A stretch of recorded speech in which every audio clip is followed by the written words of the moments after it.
ദൈവത്തെ സ്തുതിക്കുന്നതോടൊപ്പം ബഹുമാനപ്പെട്ട ദൈവദാസന്മാർക്കും നിങ്ങൾക്കും എനിക്കിങ്ങനെ ഒരു അവസരം നൽകിയതിൽ പ്രത്യേകമായിട്ട് ദൈവത്തിന് നന്ദി പറയുകയാണ്. അപ്പോൾ ഈ ശബ്ദത്തിൽ തന്നെ കണ്ടിന്യൂയാണ്. ഞാൻ കൂട്ടണമെങ്കിൽ ഇവിടെ ജനിച്ചോളാം, കൂട്ട് കുറയ്ക്കും. ചിലപ്പോൾ ഞാൻ ശബ്ദം കുറച്ച് കുറയുമ്പോഴേ അവിടെ നിങ്ങൾ കൂട്ടായിരിക്കാനാണ് ഞാൻ പറഞ്ഞത്. വളരെ സന്തോഷമുണ്ട് ഇവിടെ നിൽക്കുമ്പോൾ പരിചിതരായിട്ടുള്ള സഹോദരന്മാരെ കാണുവാനിടയായി. ഇവിടെ വന്നു കഴിഞ്ഞാണ് നിങ്ങളൊക്കെ ഇവിടെ ഉണ്ടെന്നറിയുന്നത്. ഞാനിവിടെ നമ്മുടെ ഒരു പാസ്റ്റേഴ്സ് കോൺഫറൻസിന് വേണ്ടി വന്നതാണ് ഇന്നലെ. അത് മാത്രമേ എനിക്കറിയത്തുള്ളായിരുന്നു. ഇവിടെ ഇന്നലെയാണ് ഇന്ന് പകൽ ഇവിടെയോ ഉണ്ടെന്ന് ഞാൻ അറിയുന്നത്. ഇവിടെ വന്നു കഴിഞ്ഞാണ് എനിക്ക് പരിചയമുള്ള പലരും ഇവിടെ ഉണ്ടെന്ന് മനസ്സിലായത്. ദൈവം നിങ്ങളെല്ലാവരെയും ധാരാളമായിട്ട് അനുഗ്രഹിക്കട്ടെ. ദൈവത്തിൻ്റെ അഭിഷിക്തന്മാർക്കായിട്ട് സ്തോത്രം ചെയ്യുകയാണ്. പ്രിയ കുഞ്ഞുമോൻ പാസ്റ്റർ അദ്ദേഹത്തിൻ്റെ സെൻട്രൽ കഴിഞ്ഞ വർഷമാണെന്ന് തോന്നുന്നു എനിക്ക് പോയി ദൈവത്തിൻ്റെ വചനം സംസാരിക്കുവാൻ മുണ്ടക്കയത്ത് ദൈവം ഭാഗ്യം നൽകി. പ്രതീഷ് പാസ്റ്ററുടെ ഭവനത്തിലായിരുന്നു ഇന്നലെ പാസ്റ്റേഴ്സ് മീറ്റിംഗ് നടക്കുവാനിടയായത്. ആലപ്പുഴ ജോർജ് കുട്ടി പാസ്റ്ററുടെ കൊച്ചുമകനാണ് ഇവിടെ ശുശ്രൂഷിക്കുന്നതെന്ന് എനിക്കറിഞ്ഞുകൂടായിരുന്നു. അപ്പം ഞാനിങ്ങോട്ട് വരുന്നതിന് മുൻപ് ഞങ്ങളുടെ ചർച്ചിലുള്ള ഒരു മോടെ കല്യാണം, എനിക്ക് കല്യാണോർപ്പിനയിലും എന്നെ അവിടെ നിർത്തണമെന്ന് അവരാഗ്രഹിച്ചുകൊണ്ട് ആ കല്യാണം ഉറപ്പ് നേരത്തെ ക്രമീകരിച്ചു. അവരുടെ പപ്പായും ആ സഭയിലുള്ള ഒരു മകനാണ്. അപ്പോഴും എന്നോട് പറഞ്ഞു മകൻ അയർലൻഡിലാണ്. സ്വാഭാവികമായിട്ട് ഞാനങ്ങനെ അഡ്രസ്സ് കളക്ട് ചെയ്യുക, വിളിക്കുക, എനിക്കങ്ങനൊരു സ്വഭാവമില്ല. അത് വേറൊരു ഇതാണ്. അതുകൊണ്ട് എവിടെയാണ് എന്ന് ചോദിച്ചില്ല. കൊട്ടാരക്കരയിൽ നിന്നും പ്രിയപ്പെട്ടവർ കഴിഞ്ഞ മാസം ഞങ്ങൾ കണ്ടപ്പോഴും ചോദിച്ചില്ല. എൻ്റെ ഒരു രീതി അതല്ല. ദൈവത്തിൻ്റെ ഹിതമല്ലെങ്കിൽ ഒരിടത്ത് പോകരുത് എന്നാഗ്രഹിക്കുന്ന ഒരാളാണ് ഞാൻ. ദൈവത്തിൻ്റെ ഹിതമാണെങ്കിൽ ദൈവം വഴികളെ തുറക്കും, അത്രമാത്രം. അപ്പോൾ ഇത് ഒരു ദൈവത്തിൻ്റെ ഒരു വലിയ പ്ലാനാണ്. ആലപ്പുഴ ജോർജ് കുട്ടി പാസ്റ്ററെക്കുറിച്ച് അല്ലെങ്കിൽ പാസ്റ്റർ സാമിൻ്റെ വല്യപ്പച്ചനെക്കുറിച്ച് കേരളക്കരയിലുള്ള പല ആൾക്കാർക്കും പുതിയ ആൾക്കാർക്ക് അറിഞ്ഞുകൂടാ. ഒരു വലിയ മഹാനായ മനുഷ്യനായിരുന്നു അദ്ദേഹം. ഫിഡിൽ കാസ്ട്രോ ക്യൂബയിൽ ഭരിക്കുന്ന കാലത്ത് അദ്ദേഹം ക്യൂബയിൽ പ്രസംഗിച്ചിട്ടുണ്ട്. കമ്മ്യൂണിസത്തിൻ്റെ ഈറ്റില്ലമാണ്. സോവിയറ്റ് യൂണിയൻ നിലനിൽക്കുന്ന കാലത്ത് അദ്ദേഹം ലെനിൻഗ്രാഡിൽ പ്രസംഗിച്ചിട്ടുണ്ട്. മെക്സിക്കോയുടെ അപ്പോസ്തലനായിട്ടാണ് മെക്സിക്കോക്കാർ പറയുന്നത്. അവർ ഷിക്കാഗോയിൽ താമസിക്കുമ്പോൾ ആൻറ്റി നേഴ്സാണ്, അവിടെ ആറനാണ്. 1-2 ദിവസം നൈറ്റും ഒക്കെ ജോലി ചെയ്ത് കിട്ടുന്ന പൈസയുമായിട്ട് മെക്സിക്കോയിലേക്ക് പോകും. അങ്ങനെ ശക്തമായി ഉപയോഗിച്ച ഒരു ദൈവദാസനാണ് ആലപ്പുഴ ജോർജ് കുട്ടി പാസ്റ്റർ. അപ്പോൾ അദ്ദേഹത്തിൻ്റെ കൊച്ചുമകൻ ഇവിടെ എനിക്ക് 49 വർഷം മുമ്പ് ഞാൻ അദ്ദേഹത്തോടൊപ്പം ചേർത്തലയിൽ എക്സ്ട്രാക്കവൽ എന്ന് പറയുന്ന സ്ഥലത്ത് പ്രവർത്തിച്ചിട്ടുണ്ട്. അപ്പോൾ അദ്ദേഹത്തിൻ്റെ കൊച്ചുമകനിവിടെ ശുശ്രൂഷിക്കുന്നു എന്ന് കേട്ടപ്പോൾ വളരെ സന്തോഷം തോന്നി. ഒരനുഭവം ഞാൻ പറയാൻ ആഗ്രഹിക്കുകയാണ്. അദ്ദേഹവുമായിട്ടുള്ള ബന്ധത്തിൽ എൻ്റെ തിരുവല്ലയിലെ പഠനം കഴിഞ്ഞൊരു തുടർ പഠനത്തിന് വേണ്ടി എനിക്ക് ഹരിയാനയിലേക്ക് പോകാൻ ഒരു അഡ്മിഷനൊക്കെ കിട്ടിയിരിക്കുന്ന സമയത്ത് അതൊരു ദൈവഹിതമാണോ എന്നുള്ളൊരു വലിയ കൺഫ്യൂഷൻ എനിക്കിങ്ങനെ ഉണ്ടായി. അന്ന് ഞാൻ തിരുവനന്തപുരത്ത് വെള്ളറട മുട്ടച്ചൽ എന്ന് പറയുന്ന സ്ഥലത്ത് 2 സഭയിൽ പാസ്റ്റർ പൗലൂസ്, പാസ്റ്റർ യേശുദാസ് ഇവരുടെ സഭയിൽ സിയോൻ സംഘം സഭയിൽ കൺവെൻഷൻ പ്രസംഗിക്കാൻ ചെന്നതാണ്. അവിടെ വെച്ച് പരിശുദ്ധാത്മാവ് എന്നോട് വളരെ കൃത്യമായി സംസാരിച്ചു. ദൈവം എന്നെ തുടർ പഠനത്തിന് വേണ്ടി ആഗ്രഹിക്കുന്നു എന്ന് പറഞ്ഞപ്പോൾ അവിടെ വെച്ച് തന്നെ ഞാൻ തീരുമാനിച്ചു ഹരിയാനയിലേക്ക് പോകാനായിട്ട്. ഞായറാഴ്ച യോഗം തീരും, തിങ്കളാഴ്ച പോകുക എന്ന് ഞാൻ തീരുമാനിച്ചു. ഞായറാഴ്ച യോഗം കഴിഞ്ഞ് അന്ന് രാത്രി 10:30 ആവും അന്നത്തെ യോഗമൊക്കെ തീരുക എന്ന് പറയും. ഞാൻ പാസ്റ്റർ എംബോലൂസിൻ്റെ വീട്ടിൽ, പാസ്റ്റർ എംബോലൂസ് ജീവിക്കുന്ന രക്തസാക്ഷികളൊരാളാണ് ആയിരുന്നു. അദ്ദേഹം അടുത്ത കാലത്ത് മരിച്ചുപോയി. അദ്ദേഹം കുവൈറ്റിലെ ലോഗോസ് കപ്പലിൽ തൻ്റെ ബ്ലഡ് കൊടുത്ത് ഒരു പ്രൊജക്ടർ വാങ്ങി ഞങ്ങൾ കൊല്ലം നീണ്ടകര മുതൽ അങ്ങ് ധനുഷ്കോടി, രാമേശ്വരം ധനുഷ്കോടി വരെയുള്ള കടൽ തീരങ്ങളിൽ പ്രവർത്തിച്ചിട്ടുണ്ട്. അദ്ദേഹത്തിൻ്റെ പ്രൊജക്ടർ വെച്ച്, സ്ലൈഡ് പ്രൊജക്ടറാണ്, ഞാൻ പ്രസംഗിച്ചിട്ടുണ്ട്. അദ്ദേഹത്തിൻ്റെ വീട്ടിൽ താമസിക്കുകയാണ്. രാത്രി ഞാൻ തുണിയെല്ലാം കഴുകി 10:30 കഴിഞ്ഞാണ് വരുന്നത്. എന്നിട്ട് ആ യോഗത്തിൻ്റെ സംഘാടകർ നൽകിയ പണം ഞാൻ നോക്കി. കാരണം എനിക്ക് അവിടെ പോകാനുള്ള വണ്ടിക്കൂലി ഉണ്ടോ എന്ന് നോക്കാനായിട്ട് 85 രൂപ ഉണ്ടായിരുന്നു. ആ 85 രൂപ അന്ന് എന്ന് പറയുന്ന 1977 കാലമാണ്. 85 രൂപയൊക്കെ വലിയ തുകയാണ്. പക്ഷേ അന്ന് ഡൽഹിക്ക് 95 രൂപ വേണം നമ്മളൊരു റിസർവേഷൻ കൂടാതെ ഒരു ടിക്കറ്റ് എടുക്കാനായിട്ട്. പിന്നെ അവിടുന്ന് ഹരിയാനയ്ക്ക് ഗോരുഗോൺ, ഡാൻകോട്ടും മേഖലയിലേക്ക് പോകണം. പക്ഷേ ഞാൻ വിശ്വാസത്തോടു കൂടി, ദൈവാത്മാവ് പറഞ്ഞതാണ്, യാത്രയ്ക്ക് വേണ്ടി ഒരുങ്ങി. രാവിലെ പാസ്റ്റർ എംബോലൂസിൻ്റെ ഭവനത്തിൽ ഇവരുടെ അപ്പച്ചനെ ആലപ്പുഴ ജോർജ് കുട്ടി പാസ്റ്റർ വരികയാണ്. ഒരു അജാനുബാബുവായ ആളാണ്. വയറുവരെ നീണ്ടു കിടക്കുന്ന താടിമീശയൊക്കെ അദ്ദേഹത്തിനുണ്ട്. വലിയ ഗൗരവമാണ്. പക്ഷേ ഉള്ളിൽ എന്നെ എടാ പോളെ എന്നാണ് വിളിക്കുന്നത്. എനിക്കത് കേൾക്കാൻ ഇഷ്ടമാണ്. അദ്ദേഹത്തിൻ്റെ ആ വിളി കേൾക്കാൻ ഞാൻ കൊതിച്ചിട്ടുണ്ട് പലപ്പോഴും. ഒരു പിതൃതുല്യമായ സ്നേഹം.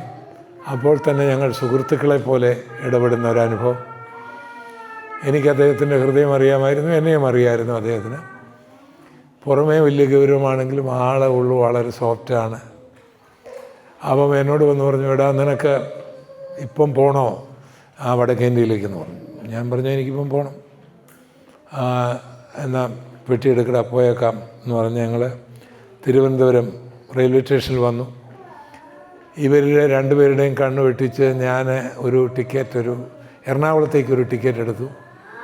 കാരണം ഇവരോർത്തു എൻ്റെ ടിക്കറ്റ് റിസർവേഷൻ കഴിഞ്ഞാണോന്നാണ് ഓർത്ത്. ഞാൻ പറഞ്ഞിരുന്നില്ല.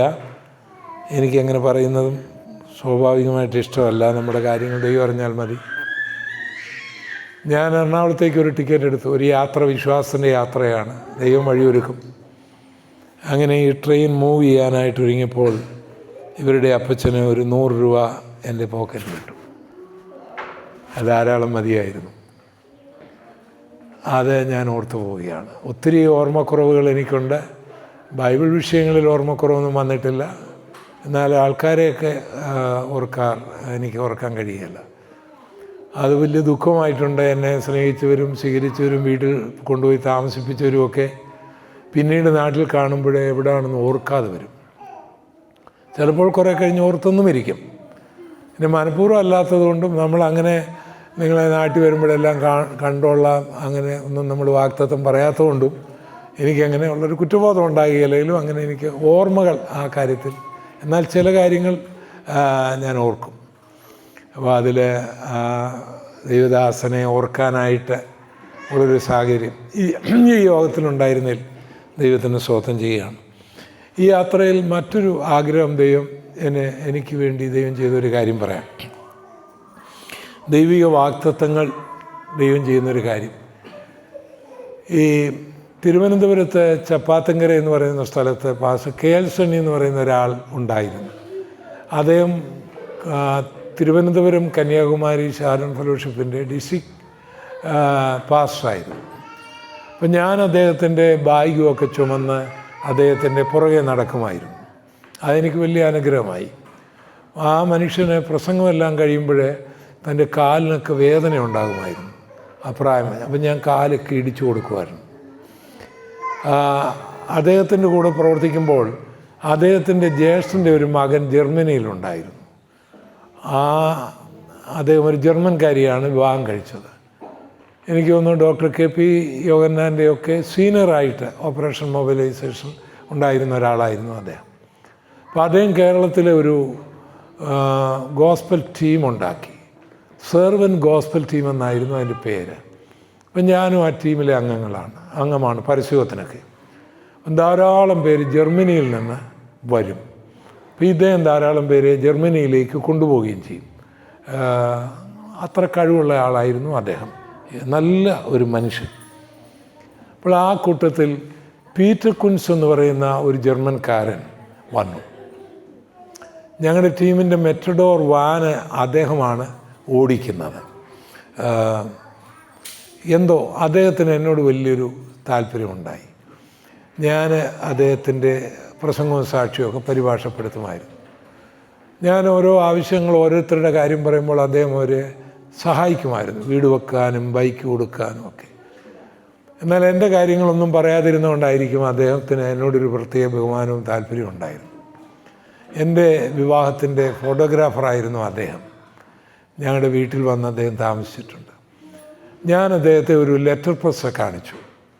ആ ലെറ്റർ പ്രസ് കണ്ടപ്പോൾ അദ്ദേഹം ചിരിച്ചു. എനിക്ക് മനസ്സിലായില്ല അതിൻ്റെ കാര്യം. കാരണം അവരുടെ നാട്ടുകാരനായ ഗുട്ടൻബർഗ് ആണല്ലോ ലെറ്റർ പ്രസ് ആദ്യമായിട്ട് കണ്ടുപിടിച്ചത്. അപ്പോൾ ഇത് 80 കാലങ്ങളാണ്, 1980-ലാണ്. ആ കാലങ്ങളിൽ ഒരുപക്ഷെ ജർമ്മനിയൊക്കെ ഓഫ്സെറ്റ് പ്രിൻറ്റിങ് ടെക്നോളജിയിലേക്ക് നീങ്ങിയിട്ടുണ്ടാകും. ഈ ലെറ്റർ പ്രസ്സുകളൊക്കെ അവരുടെ മ്യൂസിയങ്ങളിൽ തപ്പിയിൽ ഒരുപക്ഷെ കാണത്തുള്ളായിരിക്കും. അതുകൊണ്ടായിരിക്കും അദ്ദേഹം ചിരിച്ചത്. എന്നിട്ട് അദ്ദേഹം എന്നോട് പറഞ്ഞു, നമുക്ക് ഒരു ഓഫ്സെറ്റ് പ്രിൻറ്റിങ് പ്രസ് തുടങ്ങാം എന്ന് അദ്ദേഹം എന്നോട് പറഞ്ഞു. അപ്പോൾ ഞാൻ പറഞ്ഞു, എനിക്ക് പ്രസ്സിൻ്റെ ഒന്നും അറിയത്തില്ലല്ലോ, അതിൻ്റെ ടെക്നോളജി ഒന്നും എനിക്കറിയത്തില്ല. അപ്പോൾ അദ്ദേഹം പറഞ്ഞു, you have to come to our country and learn the technology of offset printing press.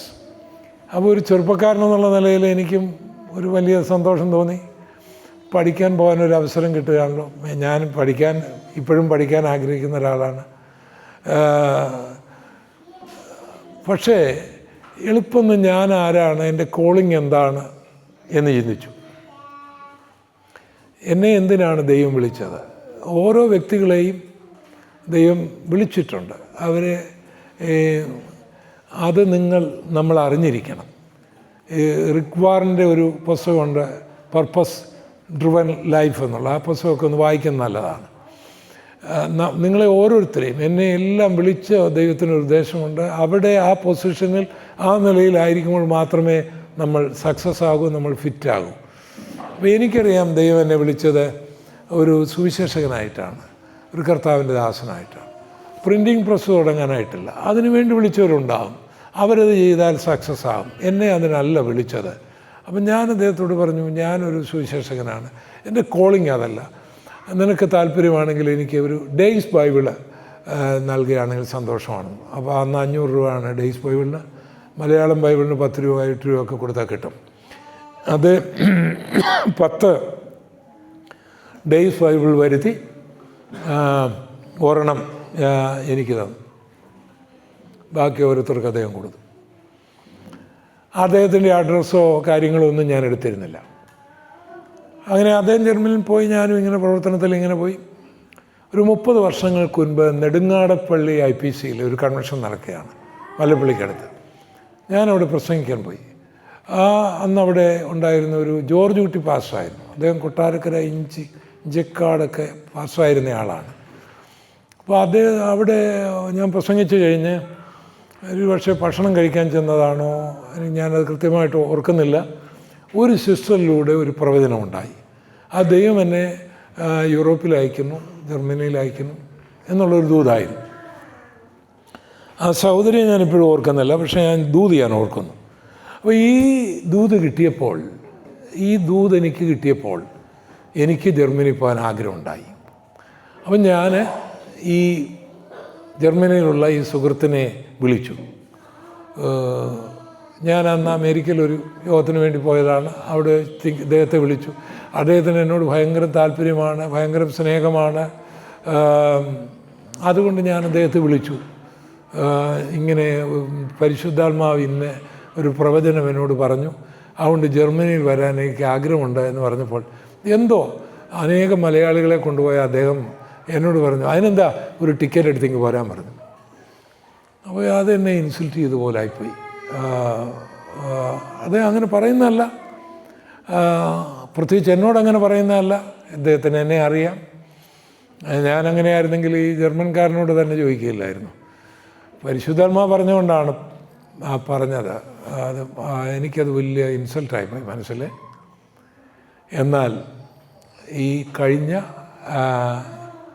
ഒരാഴ്ചയ്ക്ക് മുമ്പ് എനിക്ക് ജർമ്മനിയിൽ ബോണിൽ ചെന്ന് പ്രസംഗിക്കാനും അതുപോലെ തന്നെ ഈ ഗുഡൻബർഗിൻ്റെ മ്യൂസിയത്തിൽ പോയി നിന്ന് പ്രസംഗിക്കാനും ഒക്കെ ദൈവം അവസരം നൽകി.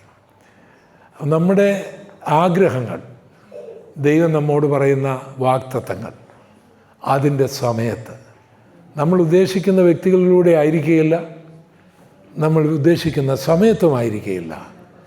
ദൈവം ഒരു ദൂത് നിങ്ങളോട് പറഞ്ഞിട്ടുണ്ടെങ്കിൽ ഞാൻ യേശുവിൻ്റെ നാമത്തിൽ പറയുന്നു, അസമയമാകുമ്പോൾ അത് നിറവേറും.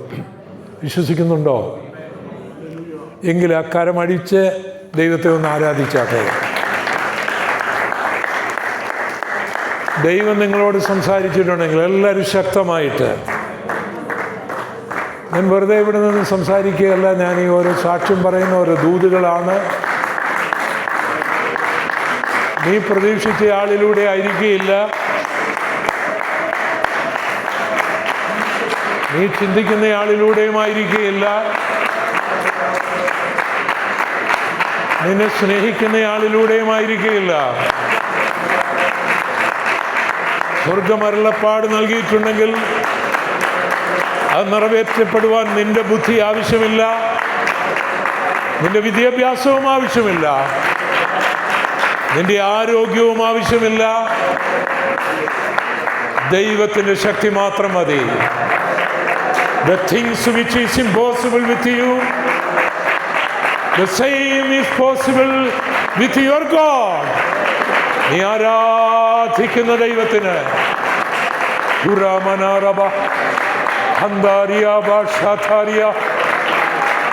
ഓ ഹല്ലേലൂയ. നീ വിശ്വസിക്കുന്ന ദൈവത്തിന്, നീ പ്രസംഗിക്കുന്ന ദൈവത്തിന്, നീ ആരാധിക്കുന്ന ദൈവത്തിന് അത് നിറവേറ്റുവാനുള്ള വഴികളുണ്ട്. അതിൽ നമ്മൾ വിശ്വസിക്കണമെന്ന് മാത്രം, ഏൽപ്പിച്ചു കൊടുക്കണമെന്ന് മാത്രം. നമ്മുടെ ബുദ്ധി കൊണ്ട് പലപ്പോഴും നടക്കുകയില്ല. നടന്നിരുന്നെങ്കിൽ നിങ്ങൾ പലരും ഇപ്പോഴെവിടെ ആയിരിക്കേണ്ടവരാണ്. നിങ്ങളുടെ ആ ഷ്രൂഡ് മൈൻഡ് വിത്ത് ക്രൂക്കഡ്നെസ്, അതുപയോഗിച്ച് എവിടൊക്കെ എത്തേണ്ടതായിരുന്നു. Commit yourself in the hand of God.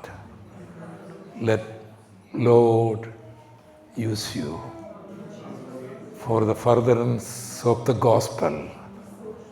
Let God fulfill the vision that He gave you. Praise the Lord. Praise the Lord.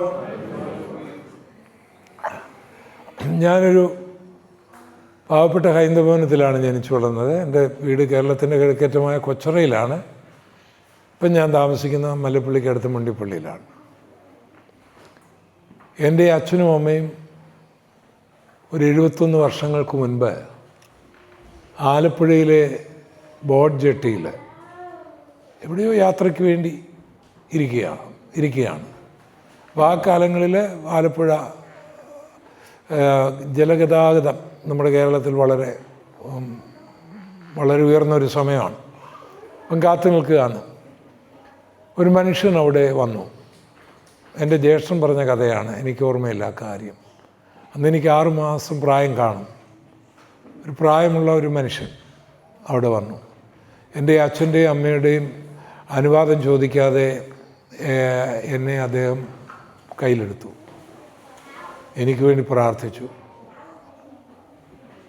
കണ്ണുനീര് അദ്ദേഹത്തിൻ്റെ കണ്ണിൽ നിന്നും ധാരധാരയായി ഒഴുകി. അദ്ദേഹം പ്രാർത്ഥനയ്ക്ക് ശേഷം എൻ്റെ അമ്മയുടെ കയ്യിൽ എന്നെ ഏൽപ്പിച്ചിട്ട് അദ്ദേഹത്തിൻ്റെ ബോട്ട് വന്നപ്പോൾ അദ്ദേഹം കയറി.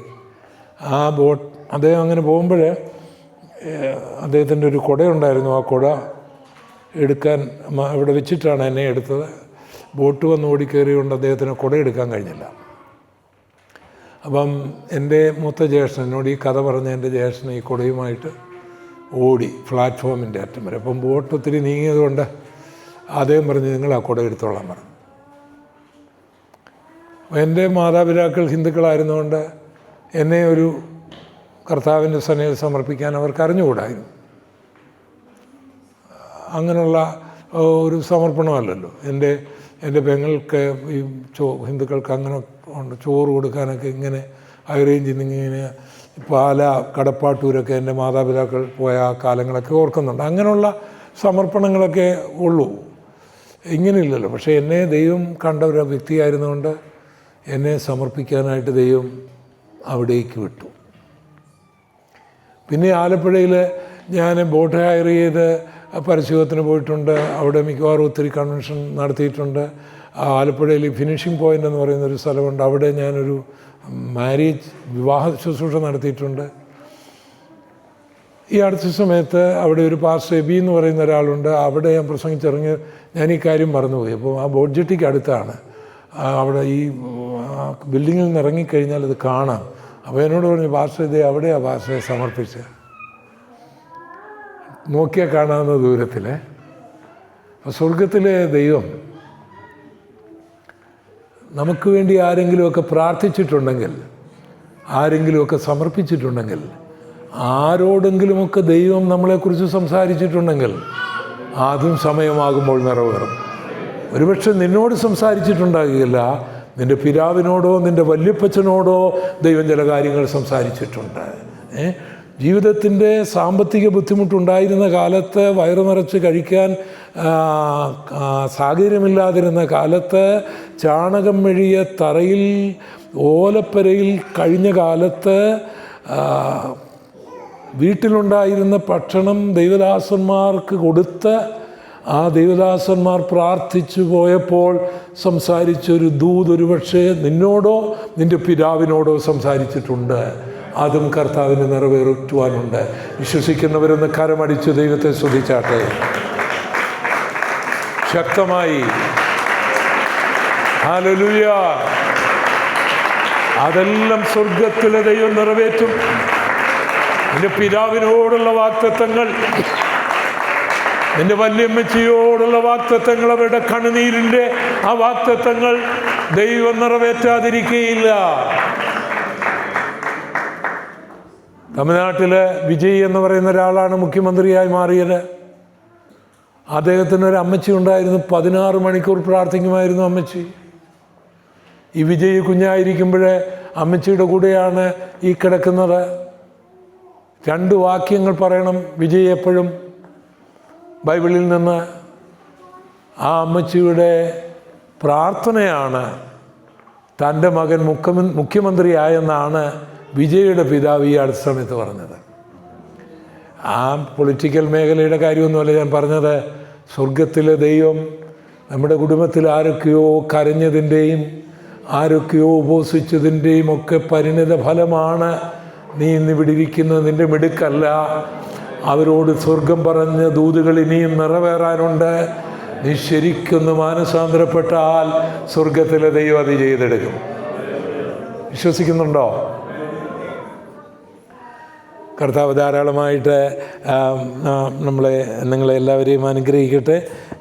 ബഹുമാനപ്പെട്ട പാസ്റ്റർ ഇവിടെ വായിച്ച ആ വചനത്തിൽ തന്നെ ഞാനൊരു വേറൊരു വിഷയം പറയാൻ ആഗ്രഹിച്ചാണ് വന്നതെങ്കിലും അദ്ദേഹം ഇവിടെ ആ സങ്കീർത്തനത്തിൽ നിന്ന് ദൂത് പറഞ്ഞപ്പോൾ അത് തുടർന്ന് ചില കാര്യങ്ങൾ പറഞ്ഞ് എൻ്റെ വാക്കുകളെ ചുരുക്കാനാണ് ആഗ്രഹിക്കുന്നത്. അപ്പോൾ നിങ്ങൾ എനിക്ക് വേണ്ടി പ്രാർത്ഥിക്കുമെന്ന് ഞാൻ വിശ്വസിക്കുകയാണ്. അനേകർ കോവിഡും ന്യൂമോണിയൊക്കെ ഒന്നിച്ച് ബാധിച്ച് മരണത്തോട് മല്ലടിച്ച ഒരു സന്ദർഭങ്ങളുണ്ട്. സ്വർഗത്തിലെ ദൈവം ആ പ്രാർത്ഥന കേട്ട് ദൈവം അത്ഭുതകരമായി വിടുവിച്ചു. അതുകൊണ്ട് ആണ് എനിക്കിന്നിവിടെ നിൽക്കാൻ കഴിഞ്ഞത്. അപ്പോൾ എനിക്ക് വേണ്ടി അനേകർ പ്രാർത്ഥിക്കുന്നുണ്ടെന്ന് എനിക്കറിയാം. അപ്പം ഞാൻ ഒരു സ്ഥലത്തും പണം ആവശ്യപ്പെട്ടിട്ടില്ല. ഇതുവരെയും. അതൊരു അഹങ്കാരമായി പറയുന്നില്ല, ദൈവത്തിൻ്റെ ഒരു കരുണയായിട്ട് പറയുന്നു. പക്ഷേ ഞാൻ പ്രാർത്ഥന അപേക്ഷിക്കാറുണ്ട്. അതുകൊണ്ട് നിങ്ങൾ എനിക്ക് വേണ്ടി പ്രാർത്ഥിക്കണം. 1 മിനിറ്റോ 1 സെക്കൻഡോ ദൈവം തരുന്ന പോലെ, തിരക്കല്ലേ. അപ്പോൾ അങ്ങനെ ഒന്ന് പ്രാർത്ഥിക്കാൻ ആഗ്രഹമുള്ളവരൊന്ന് കരമുയർത്തിയ കാണാൻ ഒരു സന്തോഷം കൊണ്ട് സ്വർഗത്തിലെ ദൈവം കേട്ട്. നിങ്ങളുടെ പണത്തേക്കാൾ വിലയേറിയതാണ് ഇപ്പോൾ നിങ്ങളെടുത്ത ഈ തീരുമാനം, ഈ പ്രാർത്ഥന.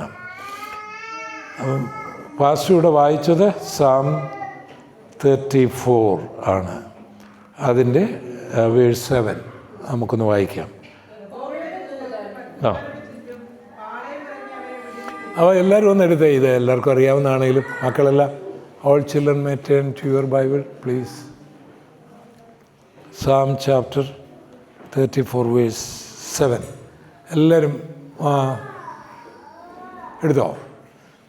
എടുത്തിരിക്കുകയാണ് സങ്കീർത്തനല്ലേ. എന്നിട്ട് ഒന്ന് വായിച്ച് ഉറച്ചൊന്ന്.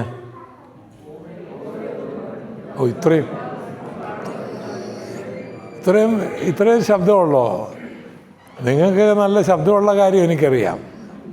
നിങ്ങളെ നേരത്തെ കണ്ടിട്ടില്ലെങ്കിലും എനിക്കറിയാം. അത് നിങ്ങളുടെ ഹസ്ബൻഡിനോട് ചോദിച്ചാൽ പറയും. അപ്പം പക്ഷേ ഇവിടെ എന്താണ് ഇത്ര കുറഞ്ഞു പോയത്? ഒന്ന് ഉറക്കെ വായിച്ചേ പ്ലീസ്.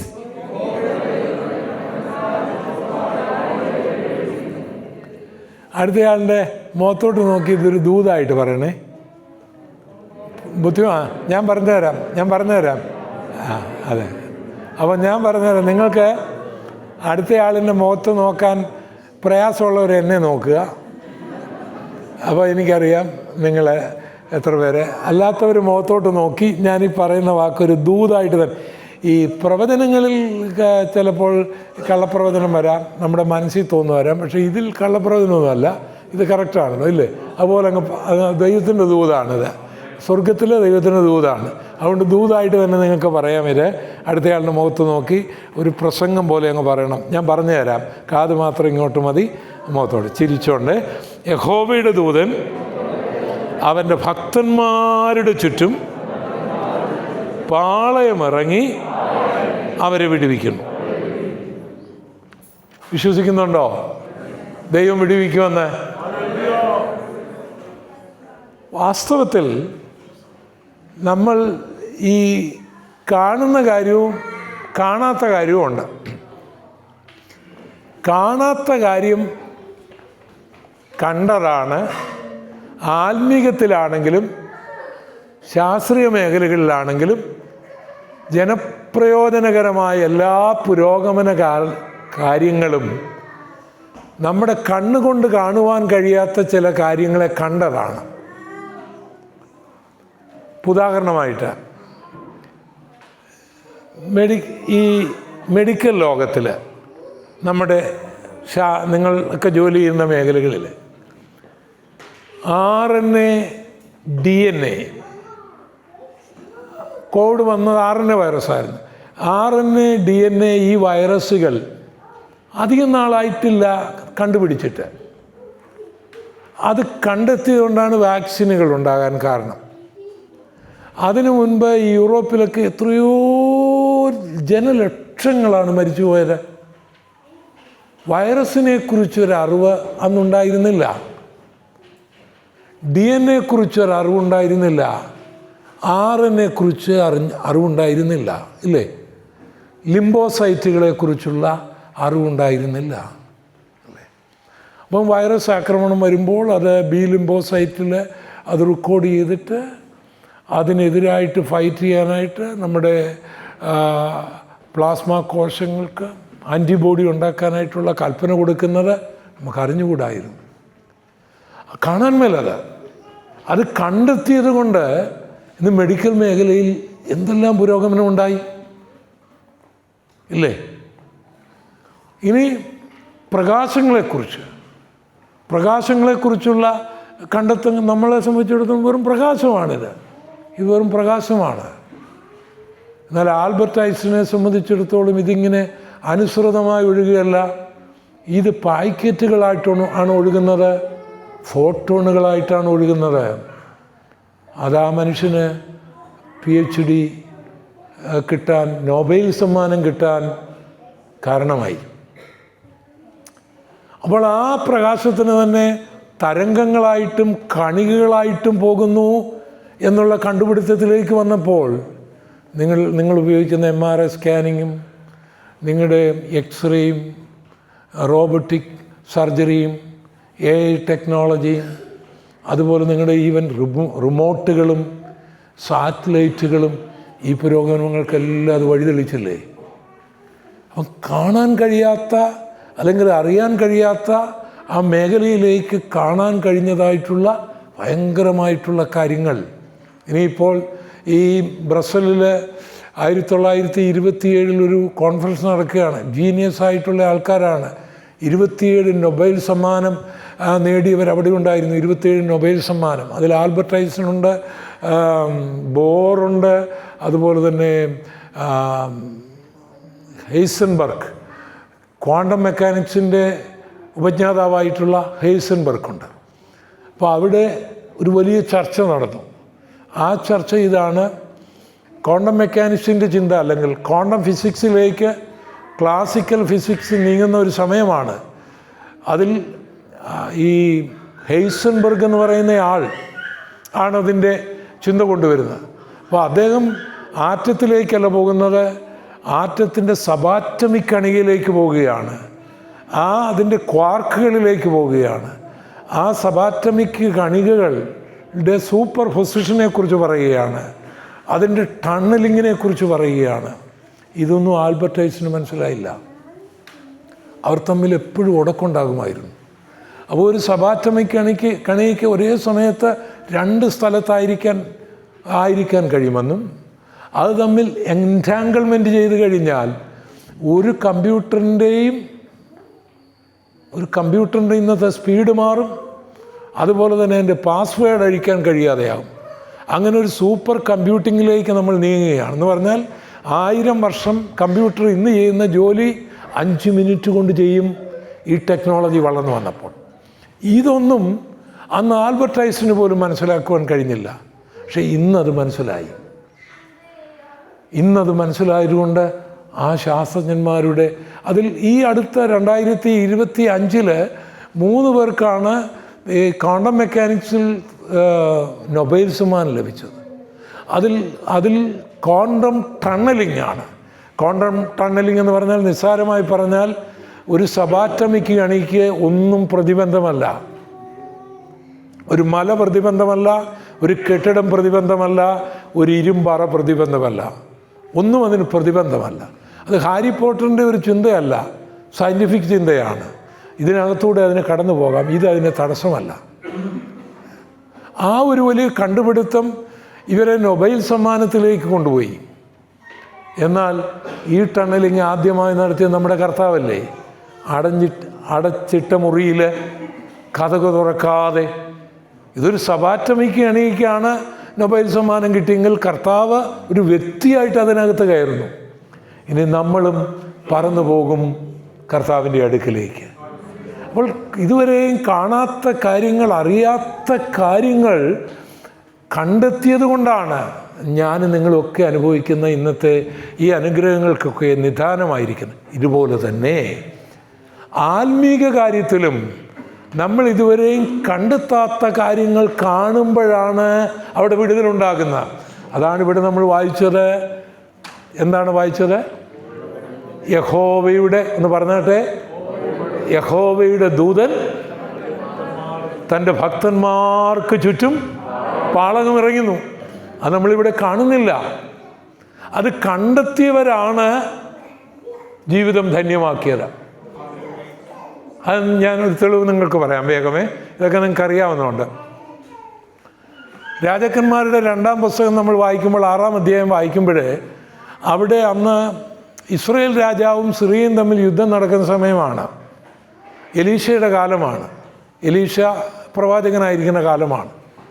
പക്ഷേ ഇസ്രായേൽ രാജാവിൻ്റെ എല്ലാ യുദ്ധപരിപാടിയും അങ്ങ് പൊളിഞ്ഞു പോവുക. അയാളെല്ലാം ഒരുങ്ങി വരുമ്പോഴത്തേക്ക് അത് പരാജയപ്പെട്ടു പോകും. അപ്പോൾ ഇസ്രായേൽ ഈ 6-ാം രാജാവിനൊരു സംശയമുണ്ടായി. ഇതിനിടയ്ക്ക് ഈ സമയത്ത് നിങ്ങൾ ആരെങ്കിലും ഉറങ്ങുന്നെങ്കിൽ ഉറങ്ങിക്കോണം കേട്ടോ.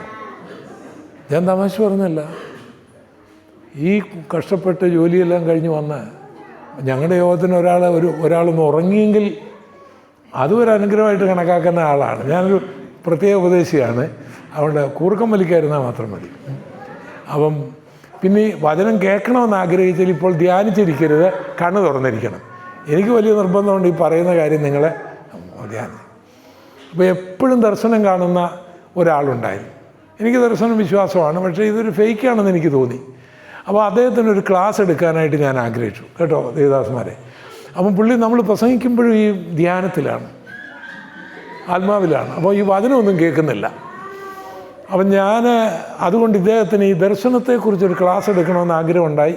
അപ്പം ഞാൻ അരമണിക്കൂർ ദർശനത്തെക്കുറിച്ചൊരു ക്ലാസ് എടുത്തിട്ട്, അപ്പോൾ അദ്ദേഹം അവിടെ ഇരിക്കുകയാണ്. ഞാൻ അവസാനം ചോദിച്ചു, സഹോദര ഞാൻ പറഞ്ഞു വല്ലോ മനസ്സ്.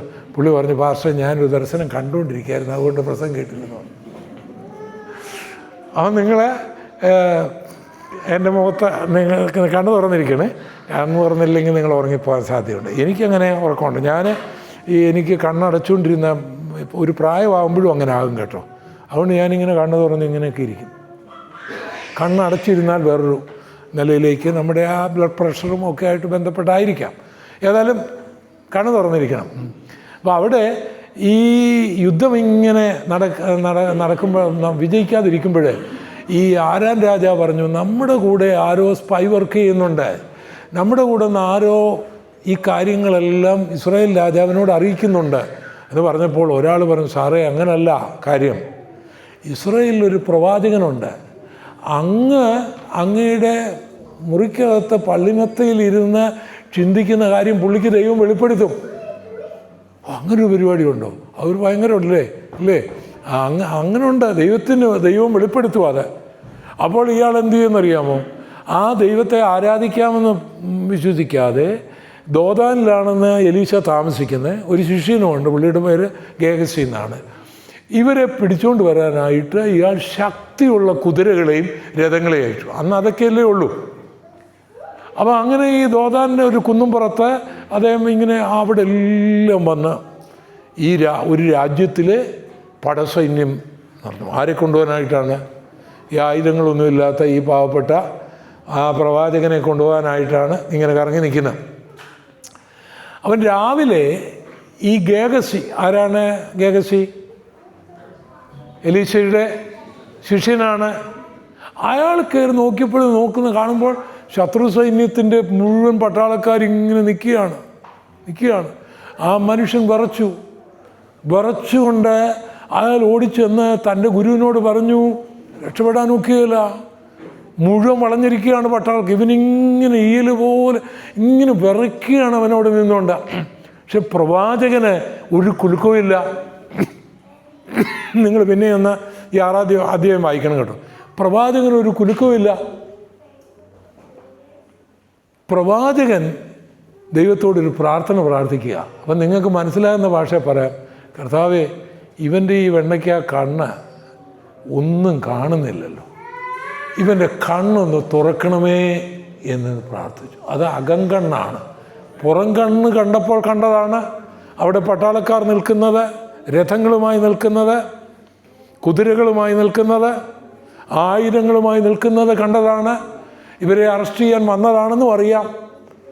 പക്ഷേ അകങ്കണ്ണ് തുറന്നപ്പോൾ അവൻ തുള്ളിച്ചാടിക്കൊണ്ട് പറയുകയാണ്, പേടിക്കണ്ട, അവരെക്കാൾ കൂടുതൽ നമ്മോട് കൂടി ഉണ്ടെന്ന്. സ്തോത്രം. എലീശ പേടിക്കാതിരുന്നതിൻ്റെ കാരണം ആരാമ്യ സൈന്യത്തിൻ്റെ ശക്തിയേക്കാൾ ശക്തരായ ദൂതന്മാരുടെ ഒരു കാവൽ, അഗ്നിമയമായ കുതിരകൾ ആ ഭക്തൻ്റെ ചുറ്റും നിൽക്കുകയാണ്. ഒന്ന് സ്വസ്ഥം ചെയ്താട്ടെ, ശക്തമായൊന്ന് സ്വസ്ഥം ചെയ്താട്ടെ. നീ ഇന്നും ജീവിക്കുന്നതിൻ്റെ രഹസ്യം എന്താണെന്നറിയാമോ? പകൽ പറക്കുന്ന അസ്ത്രവും രാത്രിയിൽ സഞ്ചരിക്കുന്ന മഹാമാരിയും ഉച്ചയ്ക്ക് നശിപ്പിക്കുന്ന സംഹാരവും നിന്നെയും നിന്റെ തലമുറയെയും തകർത്ത് കളയാൻ, നിന്റെ വാഹനത്തെ ഇടിച്ച് നശിപ്പിക്കാൻ വന്നപ്പോൾ അത് നിന്നെ തൊടാതിരുന്നതിൻ്റെ കാരണം നീ കാണാത്ത ദൂതന്മാരുടെ ഒരു കാവൽ നിനക്കുണ്ടായിരുന്നു, നിന്റെ കുഞ്ഞുങ്ങൾക്കുണ്ടായിരുന്നു, നിന്റെ വാഹനത്തിലുണ്ടായിരുന്നു. ഈ യാത്രയിലും എനിക്ക് ഒരത്ഭുതമുണ്ടായി. അപ്പം ഞങ്ങൾക്ക് ഈ ജർമ്മനിയിൽ നിന്ന് ഞങ്ങൾക്ക് ബ്രസലിൽ യൂറോപ്യൻ പാർലമെൻറ്റിൻ്റെ മുൻപിൽ നിന്നുകൊണ്ട് ഒരു മെസ്സേജ് എടുക്കണമെന്ന് എനിക്ക് ആഗ്രഹമുണ്ടായിരുന്നു. അപ്പോൾ അവിടെ നിന്ന് ഞങ്ങൾ ഈ ബോണിൽ നിന്ന്, ജർമ്മനിയിലെ ബോണിൽ നിന്ന് ഒരു വണ്ടിയിൽ പോവുകയാണ്. എന്നെ അവിടെയൊക്കെ കൊണ്ടുപോകാൻ ഒരു ബാബു പാസ്റ്ററുണ്ട്. ഞങ്ങൾ പോവുകയാണ്. അപ്പം ജർമ്മനിയിൽ ചിലയിടത്തൊക്കെ സ്പീഡ് ലിമിറ്റാണ്. അപ്പം ഞങ്ങൾ നെതർലൻഡ് കഴിഞ്ഞ് ഈ ബെൽജിയത്തിൽ ചെന്ന് അതിൻ്റെ തലസ്ഥാന നഗരിയിൽ ചെന്ന് ഈ മെസ്സേജ് എടുത്തിട്ട് ഞങ്ങൾക്ക് തിരിച്ചു വരണം. എനിക്ക് അടുത്ത ദിവസം മാൾട്ടയിലേക്ക് പോകേണ്ടതാണ്. അപ്പോൾ അതുകൊണ്ട് ഈ വണ്ടി ഇങ്ങനെ ഓടുകയാണ്. വണ്ടി ഒരു 160, 170, 184 വരെ ഞാൻ സ്പീഡോമീറ്ററിൽ കണ്ടു വണ്ടി. ചില ഭാഗത്ത് അവിടെ അങ്ങനെ ഓടാം. അപ്പോൾ 184 വരെ കണ്ടു. ഇതിലെ വലിയ അത്ഭുതകരമായൊരു കാര്യം, ഈ വണ്ടി ഓടിച്ച ഒരാൾ എന്നോട് ഇങ്ങനെ പറഞ്ഞു, 20 മിനിറ്റ് എനിക്കൊന്നും ഓർക്കാൻ കഴിഞ്ഞില്ല, ഞങ്ങൾ പറഞ്ഞ ഒന്നും കേട്ടില്ലെന്ന് പറഞ്ഞു. 20 മിനിറ്റ്. അദ്ദേഹം ഇനി നിങ്ങൾക്ക് അദ്ദേഹത്തിൻ്റെ പേര് ഡോക്ടർ ഐസക് എന്നാണ്. അപ്പോൾ അദ്ദേഹം തന്നെ എന്നോട് പറഞ്ഞാണ് 20 മിനിറ്റ് ഞങ്ങൾ പറഞ്ഞൊന്നും കേട്ടില്ല. അപ്പോൾ 20 മിനിറ്റ് ഇദ്ദേഹം ഉറങ്ങിയാണ് ഇരുന്നത് വണ്ടി ഈ സ്പീഡിൽ. അപ്പോൾ ആരായിരുന്നു അവിടെ കാവലുണ്ടായിരുന്നത്? പറ. അപ്പോൾ ആ ദൈവഭക്തൻ അത്രയും വേഗതയിൽ ഓടിച്ചത്, ഇത് നെതർലൻഡും കഴിഞ്ഞ് പോകണം. അപ്പോൾ എൻ്റെ ആ കൊച്ചാഗ്രഹത്തെ സാധിപ്പിക്കാൻ വേണ്ടിയാണ് പുള്ളി ഓടിച്ചത്. ആ മനുഷ്യൻ ആ വണ്ടി ഓടിച്ചത്, അത് കാണിച്ചത് ഉറങ്ങുന്നത് ശരിയാണെന്നൊന്നുമല്ല പറഞ്ഞത്. പക്ഷെ അവിടെ ഞാനുണ്ട്, അദ്ദേഹമുണ്ട്, നമ്മുടെ ഇവിടെ ഡബ്ലിനിൽ സാനു പാസ്റ്ററുണ്ട്. ഇത്രയും പേരും ആ വണ്ടിയിലുണ്ട്. അപ്പം ഞങ്ങളിന്നും ഈ ഉള്ള എല്ലുമൊക്കെ വെച്ച് ഇവിടെ നിൽക്കുന്നതിൻ്റെ രഹസ്യം, യഹോവയുടെ ദൂതൻ, ആ ഡ്രൈവർ, ആ വണ്ടി ഓടിച്ചയാൾ ഉറങ്ങിയപ്പോഴും കാക്കുകയായിരുന്നു. നീ ഇന്ന് ജീവനോടിരിക്കുന്നത് നിൻ്റെ മിടുക്കല്ല, നിൻ്റെ വണ്ടിയുടെ കഴിവുമല്ല, നീ പപ്പടം പോലെ തകർന്നു പോകേണ്ടവനായിരുന്നുവെന്ന് നീ ഇന്ന് അറിഞ്ഞിരിക്കണം. യഹോവയുടെ ദൂതൻ കാത്തതാണ്. കരമടിച്ചൊന്ന് ദൈവത്തെ സ്തുതിച്ചാട്ടെ. അഹങ്കരിക്കരുത്, കരമടിച്ച് നിഗളിക്കരുത്, മിടുക്കനാണെന്ന് പറയരുത്, കാറിൻ്റെ കഴിവ് പറയരുത്. നിനക്ക് അസ്ഥികളുള്ളത്, നിന്റെ ശരീരത്തിൽ അസ്ഥികൾ ഇന്നുള്ളത്, അത് ഒടിഞ്ഞു പോകാതിരുന്നത്, നിന്നെ തകർത്ത് കളയാൻ അന്ധകാര ശക്തി വന്നപ്പോൾ ഈ ദൂതന്മാർ കാവൽ നിന്നതുകൊണ്ടാണ്. യഹോവയുടെ ദൂതൻ തൻ്റെ ഭക്തന്മാർക്ക് ചുറ്റും. ഉൽപ്പത്തി പുസ്തകം 28-ാം അധ്യായം വായിക്കുമ്പോൾ നമ്മളവിടെ ഒരു യാക്കോബിനെ കാണുന്നുണ്ട്. യാക്കോബ് ഈ അപ്പന് പ്രായമായിരിക്കുകയായിരുന്നു. ഇസ്ഹാക്ക് പ്രായമായപ്പം ആകുമ്പം ചില ആഗ്രഹമൊക്കെ ഉണ്ടല്ലോ. അതുകൊണ്ട് നിങ്ങളുടെ അപ്പച്ചന്മാർ ഈ പ്രായമായിട്ടൊക്കെ ഇരിക്കുമ്പോഴേ അവരുടെ ആഗ്രഹങ്ങൾ അറിഞ്ഞ് പ്രവർത്തിക്കണം. നിങ്ങളെ ആരോ പറഞ്ഞ പോലെ നിങ്ങളെ നടക്കാൻ അവരാണ് പഠിപ്പിച്ചത്.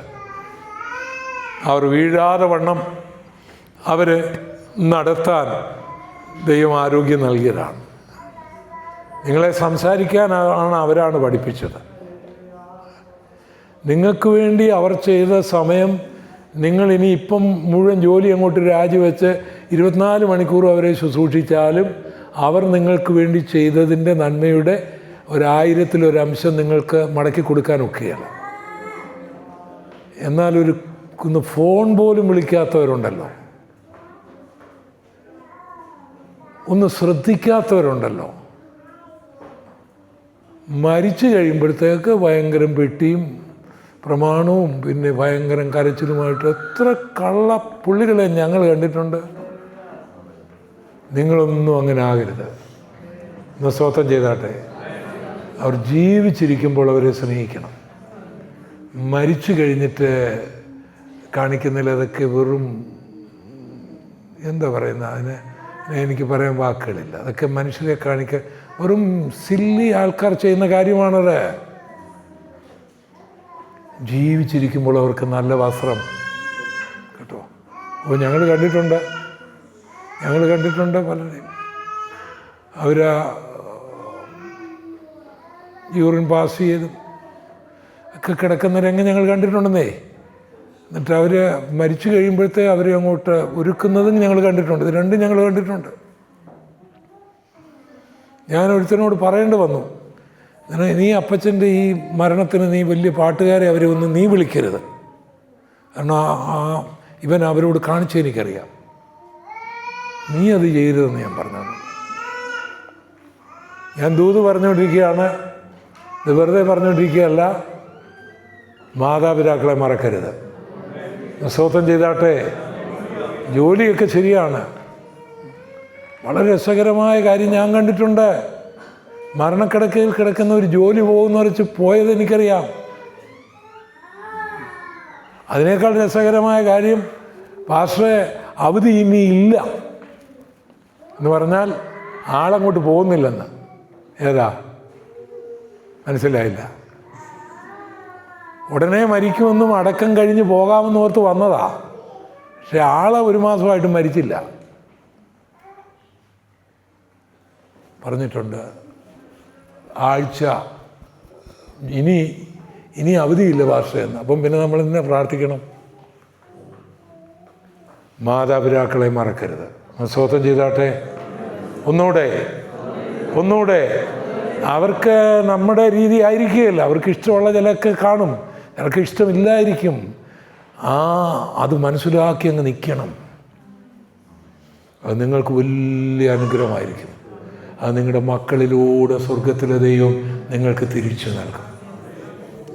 അപ്പോൾ അപ്പച്ചന് വലിയ ആഗ്രഹം ചില ഇറച്ചി വേട്ടമൃഗത്തിൻ്റെ കാട്ടിറച്ചി കഴിക്കണമെന്നൊരാഗ്രഹം.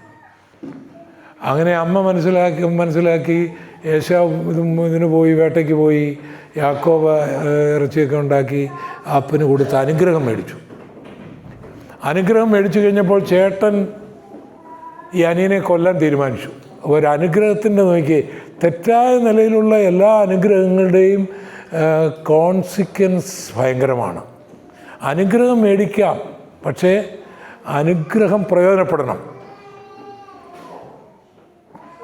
കാടപ്പക്ഷി മേടിച്ചു, പക്ഷെ അത് വായിലിരിക്കുമ്പോൾ തന്നെ പ്രശ്നമുണ്ടായി എന്നാണ് നമ്മൾ വായിക്കുന്നത്.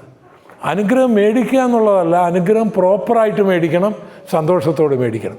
അപ്പോൾ അപ്പൻ്റെ കയ്യിൽ നിന്ന് അനുഗ്രഹം മേടിച്ചിട്ട് നിങ്ങളുടെ മനസ്സ് ഞാൻ പറഞ്ഞ ദൂതിലേക്ക് ചിലയിടത്തോട് പോവുകയാണ്. അത് നിന്നോട് ദൈവം ഇടപെടുകയാണ്.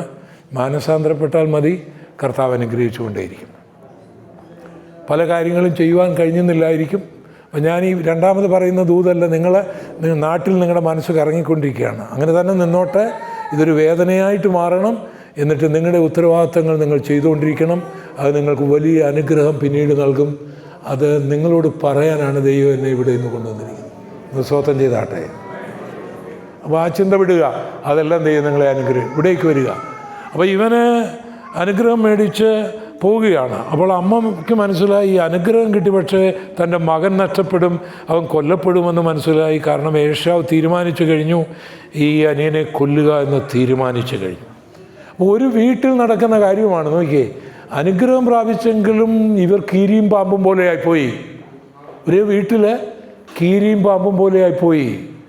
എന്നിട്ട് ഈ യാക്കോബിനെ അങ്ങ് അമ്മ പറഞ്ഞു വിടുകയാണ്. എവിടെയാണ്? ഹാരാനിലേക്ക് പറഞ്ഞു വിടുകയാണ്. അങ്ങനെ യാക്കോബ് പോകുന്ന രംഗമാണ് ഉൽപ്പത്തി പുസ്തകം 28-ാം അധ്യായത്തിൽ നമ്മൾ വായിക്കുന്നത്. യാക്കോബ് പോവുകയാണ്. അങ്ങനെ അദ്ദേഹം ബെർശേബയിൽ നിന്ന് ഇങ്ങനെ ലൂസ് എന്ന് പറയുന്ന ഒരു സ്ഥലത്തെത്തി. നടന്നാണ് പോകുന്നത്. കടുവായും പുലിയും എല്ലാം ഉള്ള വനാന്തരങ്ങളിലൂടെയും മരുഭൂമിയിലൂടെയും കള്ളന്മാരുള്ള സ്ഥലത്തൂടെയൊക്കെയാണ്. ഗൂഗിൾ മാപ്പൊന്നും ഇല്ല. റോഡിലൂടെ കാൽനടയായിട്ടാണ് പോകുന്നത്. വണ്ടികളൊന്നുമില്ലാത്ത ഒരു കാലമാണ്. ഏകദേശം 3800 വർഷം മുമ്പുള്ള കാര്യമാണ് ഞാനീ പറയുന്നത്. അങ്ങനെ ഇരുട്ടായപ്പോൾ അവനൊരു കല്ല് തലയണ വെച്ച് അവൻ കിടക്കുക. അവിടെ തേളുണ്ടാകും, ഒരുപക്ഷെ ഹയന ഉണ്ടാവാം, പുലി ഉണ്ടാകാം, എന്തൊക്കെ ഉണ്ടെന്ന് എനിക്കറിഞ്ഞുകൂടാ. എല്ലാം ഉണ്ടാകാം. ആ കാലമല്ലേ. ഇവൻ ഒറ്റയ്ക്ക് കിടക്കുകയാണ് ആ മരുഭൂമിയിൽ. ഇവനാള് കുറുക്കടാണ്, ഉടായ്പാണ് എങ്കിൽ പോലും നമ്മൾ വായിക്കുന്നത് സ്വർഗത്തിലെ ദൂതന്മാർ ഒരു കോവേണി വെച്ച് താഴോട്ടിറങ്ങുന്നതും മോളോട്ട് കയറുന്നതും കാണുകയാണ്. അതെന്ത് പരിപാടിയായിരുന്നു നിങ്ങൾ ചിന്തിച്ചിട്ടുണ്ടോ? നിങ്ങൾക്കിത് അറിയാവുന്നതുകൊണ്ടാണ് ഞാൻ വായിപ്പിക്കാത്ത. ഉൽപ്പത്തി 28 വീട്ടിൽ ചെന്ന് വായിച്ചാൽ മതി. ദൂതന്മാർ കയറി ഇറങ്ങുകയും ചെയ്യാന്ന് പറഞ്ഞാൽ എന്താ അതിൻ്റെ കാര്യം? ഷിഫ്റ്റാണ്.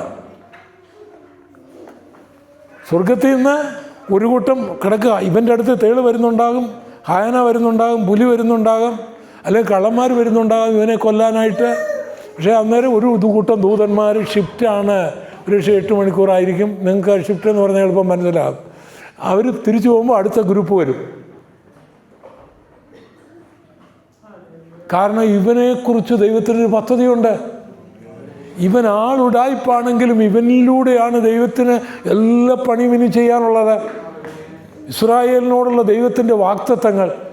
ആ ഗോവണിയുടെ മുകളിൽ നിന്നുകൊണ്ട് ദൈവം പറഞ്ഞു, യാക്കോബേ, ഞാൻ നിൻ്റെ ദൈവമായ നിൻ്റെ പിതാവായ അബ്രഹാമിൻ്റെയും ഇസഹാക്കിൻ്റെയും യാക്കോബിൻ്റെയും ദൈവമാണ്. ഞാൻ നിന്നെ വർദ്ധിപ്പിക്കും, ഞാൻ നിനക്ക് സന്തതിയെ തരും, നിന്റെ സന്തതി നീ കിടക്കുന്ന സ്ഥലം അവകാശമാക്കും. എന്തൊരു വലിയ വാഗ്ദത്തമില്ലേ!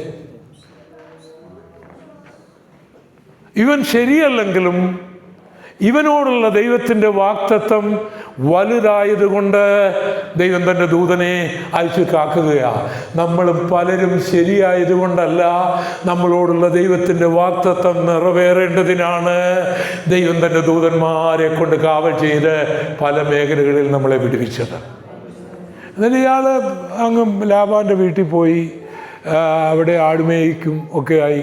കല്യാണമൊക്കെ 1-2 കഴിച്ചു, മക്കളൊക്കെ ഉണ്ടായി, 10-12 മക്കളുമൊക്കെ ജനിച്ചു. അപ്പോഴും പുള്ളിക്കാരൻ ഈ വാഗ്ദത്തം ഓർക്കുന്നില്ല. ഇയാളെക്കുറിച്ച് ഈ കല്യാണവും കഴിച്ച് ഈ മക്കളെയും ജനിപ്പിച്ച് ഈ ആടിനെ മേയിച്ച്, നിങ്ങൾക്കറിയാമോ ആദ്യത്തെ ഈ ക്ലോണിങ് നടത്തിയ ആൾ ഈ യാക്കോബാണ്. ക്ലോണിങ്ങിലൂടെ ഡോളി എന്ന് പറയുന്ന ഒരു ആടിനെ ശാസ്ത്രലോകം ഉണ്ടാക്കിയ കാര്യം നിങ്ങൾ അറിഞ്ഞു. അത് അടുത്ത സമയത്ത് ചത്തും പോയി. പിന്നെ അങ്ങ് എരുമയും പോത്തും ഒക്കെ ഉണ്ടാക്കുന്നുണ്ട്. ഒരു അകിടിൽ നിന്നൊരു കോശം എടുത്തൊക്കെയാണ് അതങ്ങനെ ചെയ്ത്. മനുഷ്യനെ അങ്ങനെ ക്ലോൺ ചെയ്യാൻ കഴിയും, അത് നിരോധിച്ചിരിക്കുകയാണ്. എന്നാൽ ആദ്യത്തെ ക്ലോണിങ് നടത്തിയത് ഈ യാക്കോബാണ്. അമ്മായിയപ്പൻ്റെ മുഴുവൻ ആടിനെയും തട്ടിയെടുക്കാനായിട്ട് ഒരു വൃക്ഷത്തിൻ്റെ കമ്പിൽ വരകളുണ്ടാക്കി വെള്ളത്തിലൂടെ അത് റിഫ്ലക്റ്റ് ചെയ്ത് അത് ആടിൻ്റെ കണ്ണിലൂടെ കൊണ്ടുപോയി അതിൻ്റെ ക്രോമോസോമിൽ കയറി DNA മാറ്റം വരുത്തി ഉള്ള പണി ചെയ്ത്. അതെല്ലാം നിങ്ങളെ ഉൽപ്പത്തി വായിച്ചാൽ നിങ്ങൾക്ക് മനസ്സിലാക്കണം. അത്ര വലിയ മിടുക്കനായിരുന്നു അവൻ. പക്ഷേ അവിടെ പ്രശ്നമുണ്ടാകുന്നു. അവൻ മടങ്ങി വരികയാണ്. ആ മടങ്ങി വരുമ്പോഴും അവൻ വളരെ തന്ത്രം ഉപയോഗിക്കുന്നുണ്ട്. ദൈവം അവൻ്റെ അതുവരെയുള്ള ഓട്ടത്തിൻ്റെ ആ ഞരമ്പ് പിടിച്ചു വലിക്കുന്നു. പിന്നെ അവൻ കരയുകയാണ്, ഇനി നീ എന്നെ അനുഗ്രഹിച്ചിട്ടല്ലാതെ ഞാൻ വിടുകയില്ല എന്ന് പറയുകയാണ്. ദൈവത്തിൻ്റെ വാഗ്ദത്തം നിറവേറാൻ പോവുകയാണ്. ഞാനിപ്പോൾ പ്രസംഗിക്കുന്ന ഈ സമയത്ത് ഈ ബഥേലാണത്. അവിടെ 6000-ലധികം ജൂതന്മാരിപ്പോഴവിടെ ഉണ്ട്. അവരുടെ വെസ്റ്റ് ബാങ്ക് എന്ന് പറയുന്നത് യഹൂദൻ്റെ അത് 3ആയിട്ടാണ് അവർ തിരിച്ചിരിക്കുന്നത്. ABC ആണ്. A എന്ന് പറയുമ്പോൾ അത് പലസ്തീനികൾക്ക് മാത്രമുള്ളതാണ്. B പലസ്തീനികൾക്കും ഇസ്രായേലിനുമുണ്ട്. C അവരുടെ തന്നെയാണ്. അവിടെ ഇപ്പോൾ 6000-ലധികം യാക്കോബിൻ്റെ മക്കൾ താമസിക്കുന്നുണ്ട്. 3800 വർഷം മുൻപ് കല്യാണം കഴിക്കാത്തൊരു പയ്യനോട്, അപ്പൻ്റെ വീട്ടിൽ നിന്ന് പേടിച്ച് പോയ ഒരു പയ്യനോട് സ്വർഗം പറഞ്ഞു, നീ കിടക്കുന്ന ഈ മണ്ണ് ഞാൻ നിനക്ക് തരും, നിൻ്റെ സന്തതിക്ക് തരുമെന്ന് പറഞ്ഞ ആ വാഗ്ദത്തം ഇന്ന് എൻ്റെ കണ്ണിൻ്റെ മുൻപിൽ, നിങ്ങളുടെ കണ്ണിൻ്റെ മുൻപിൽ നിറവേറുകയാണ്. സ്തോത്രം ചെയ്താട്ടെ. സ്വർഗത്തിലെ ദൈവം നിങ്ങളോട് അരുളപ്പാട് പറഞ്ഞിട്ടുണ്ടെങ്കിലും ഇന്നത്തെ അവസ്ഥ എന്ത് തന്നെയാണെങ്കിലും കർത്താവ് നിന്നെ രൂപാന്തരപ്പെടുത്തും. കരമടിച്ചു എന്ന് ദൈവത്തെ സ്തുതിച്ചാട്ടെ. നീ രക്ഷിക്കപ്പെട്ടില്ലെങ്കിൽ രക്ഷിക്കപ്പെടും, നീ സ്നാനപ്പെട്ടില്ലെങ്കിൽ സ്നാനപ്പെടും, നീ അഭിഷേകം പ്രാപിച്ചില്ലെങ്കിൽ അഭിഷേകം പ്രാപിക്കും, നീ വേർപെട്ടില്ലെങ്കിൽ വേർപെടും, നീ കർത്താവിൻ്റെ വേലയ്ക്ക് വേണ്ടി സമർപ്പിച്ചില്ലെങ്കിൽ സമർപ്പിക്കും. അതിനുള്ള വഴികൾ ദൈവം ഒരുക്കും. കാരണം നിന്നോടുള്ള വാഗ്ദത്തം വലുതാണ്. ഇന്ന് നിനക്ക് തന്നെ അറിയാം നീ ആത്മീകനല്ലെന്ന്, മറ്റുള്ളവർക്കറിയാം നീ ആത്മീകനല്ലെന്ന്, നിന്റെ ഭാര്യയ്ക്കറിയാം നീ ആത്മീകനല്ലെന്ന്. പക്ഷേ നിന്നിലൊരു വാഗ്ദത്തമുണ്ട്, അത് സ്വർഗം നിറവേറ്റും. അത് അബ്രഹാമിനോടുള്ള ബന്ധത്തിലാണ്, അത് ഇസ്ഹാക്കിനോടുള്ള ബന്ധത്തിലാണ്. അവൻ ദൈവത്തിൻ്റെ ദൂതന്മാർ പാളയമിറങ്ങി ആ വിടുവിക്കുന്ന ആ രംഗങ്ങൾ നമ്മൾ മനസ്സിലാക്കിക്കൊണ്ടിരിക്കുകയാണ്. എന്താണ് ബൈബിൾ പറയുന്നത്?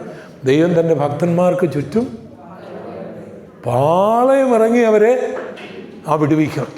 അതിനോടുള്ള ബന്ധത്തിൽ ഒരു മഹായുദ്ധത്തെക്കുറിച്ച് ഞാൻ പറയാം. വളരെ വർഷങ്ങൾക്ക് മുൻപാണ് ആ യുദ്ധം നടക്കുന്നത്. ആ യുദ്ധം നടക്കുമ്പോൾ അന്നത്തെ ഏറ്റവും വലിയ സാമ്രാജ്യങ്ങളിൽ ഒരു സാമ്രാജ്യമായിരുന്നു ടൈഗ്രീസിൻ്റെ തീരത്ത് ഉണ്ടായിരുന്ന നിനവെ തലസ്ഥാനമാക്കിയുള്ള അശൂർ സാമ്രാജ്യം. അശൂർ സാമ്രാജ്യം ലോകത്തിലെ ആദ്യത്തെ സാമ്രാജ്യങ്ങളിൽ ഒന്നാണ് അശൂർ സാമ്രാജ്യം. നിങ്ങൾക്ക് എപ്പോഴെങ്കിലും ലണ്ടൻ ബ്രിട്ടീഷ് മ്യൂസിയത്തിൽ പോകാനൊരു അവസരം കിട്ടുമെങ്കിൽ അവിടെ നിങ്ങൾക്ക് ഈ പഴയ രാജ്യങ്ങളുടെ ബാബിലോൺ, ഗ്രീസ്, റോം, ഈ അശൂർ അതിൻ്റെ വിങ്ങുകളുണ്ട് അവിടെ നിങ്ങളൊന്ന് പോയി കഴിഞ്ഞാൽ ഈ ബൈബിൾ നിങ്ങൾ താഴെ വെക്കുവാൻ നിങ്ങൾക്ക് തോന്നുകയില്ല. ആ രേഖകൾ എത്രയോ അത്ഭുതകരമാണ് ഈ ബൈബിളിലെ രേഖകളെന്ന് നമുക്ക് മനസ്സിലാക്കാനായിട്ട്. അപ്പം വലിയ പ്രതാപശാലികളായിട്ടുള്ള അശൂർ ഭരിച്ചുകൊണ്ടിരുന്ന കാലത്ത് ഈ യഹൂദ രാജ്യം രണ്ടായിട്ട് വിഭജിക്കപ്പെട്ടു. അശൂർ സെൻഹരീബിൻ്റെയൊക്കെ കാലത്ത് അതിനെ മുഴുവൻ പിടിച്ചുകൊണ്ടുപോയിട്ട് അങ്ങനെ അവർ ചിതറിച്ചവരിൽ ചിലർ നമ്മുടെ നോർത്ത് ഈസ്റ്റേൺ മേഖലകളിലുണ്ട്. ഇന്ത്യയിൽ കുക്കികളുടെ ഇടയിൽ അവർ കുറേ പേര് ഇസ്രയേലിലേക്ക് വരാൻ ഇപ്പോൾ ഞാനീ പറയുമ്പോൾ ഒരുങ്ങി നിൽക്കുകയാണ്. ഇസ്രയേൽ പാർലമെൻറ്റ് അവരെ കൊണ്ടുവരാനായിട്ട് കുറേയധികം തുക ഇപ്പോൾ അനുവദിച്ചിട്ടുണ്ട്. അന്ന് ചെതറിപ്പോയവരാണ് ഈ അശൂർ മുഖാന്തരം. പിന്നെ യഹൂദയ്ക്ക് 2 ഗോത്രങ്ങളെ ഉള്ളത്. 10 ഗോത്രങ്ങളുള്ള ഇസ്രയേലിനെ അശൂർ പരാജയപ്പെടുത്തി ഇങ്ങനെ കയറി വരിക. അന്ന് ഹിസ്കിയാവാണ് ഭരിക്കുന്നത്. യെശയ്യാവ് അന്നവിടെ പ്രവാചകനായിട്ടുണ്ട്. ഇവർക്ക് 2 ഗോത്രങ്ങളുള്ള ഒരു രാജ്യമേ ഉള്ളൂ. ആ രാജ്യം യെരുശലേം തലസ്ഥാനമാക്കി ഭരിക്കുക. അവരുടെ 46 പട്ടണങ്ങൾ ഈ അശൂർ പിടിച്ചു. ഇസ്രയേലിനെ കൂടാതെ യഹൂദയുടെ 46 പട്ടണങ്ങൾ പിടിച്ചിട്ട് 1,86,000 പട്ടാളക്കാരെ യെരുശലേമിന് ചുറ്റും നിർത്തി കീഴടങ്ങാനായിട്ട് പറഞ്ഞു. യഹോവയിൽ ആശ്രയിക്കരുതെന്ന് പറഞ്ഞു. നിങ്ങളതെല്ലാം യെശയ്യാപ്രവചനം 37 ദിനവൃത്താന്തം എല്ലാം ഒന്ന് വായിച്ചാൽ മതി. ഈ സമയത്ത് ഹിസ്കിയ രാജാവ് വിറച്ചു, ഒന്നും ചെയ്യാൻ ഒക്കുന്നില്ല. അദ്ദേഹം യെശയ്യാവിനോട് പറഞ്ഞു, ഉപവസിച്ചു. യെശയ്യാവിലൂടെ ഒരു ദൂതുണ്ടാകുകയാണ്, അവൻ്റെ ഒരമ്പും നിൻ്റെ രാജ്യത്തിൽ വരികയില്ല. വിശ്വസിക്കാൻ ഒക്കുകയില്ല.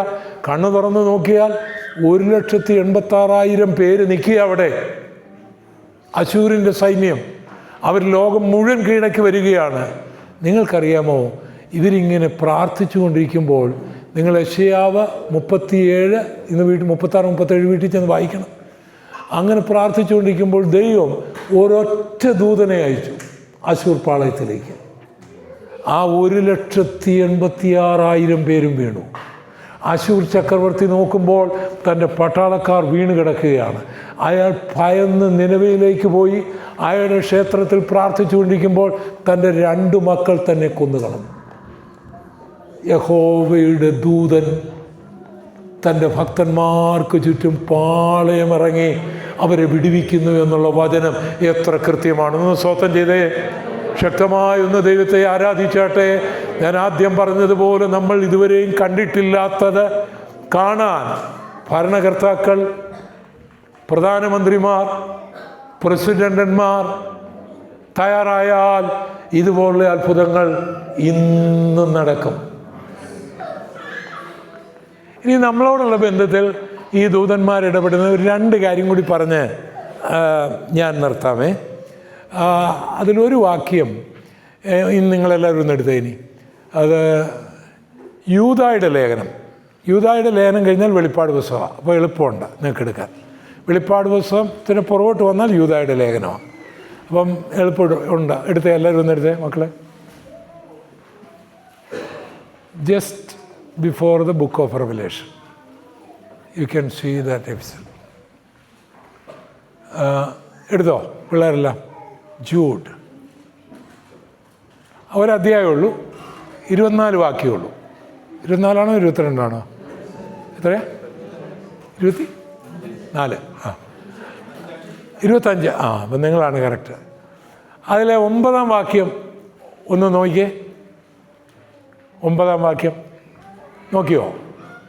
ഇനി അതൊന്ന് ഉറക്കെ ഒന്ന് വായിച്ചേ.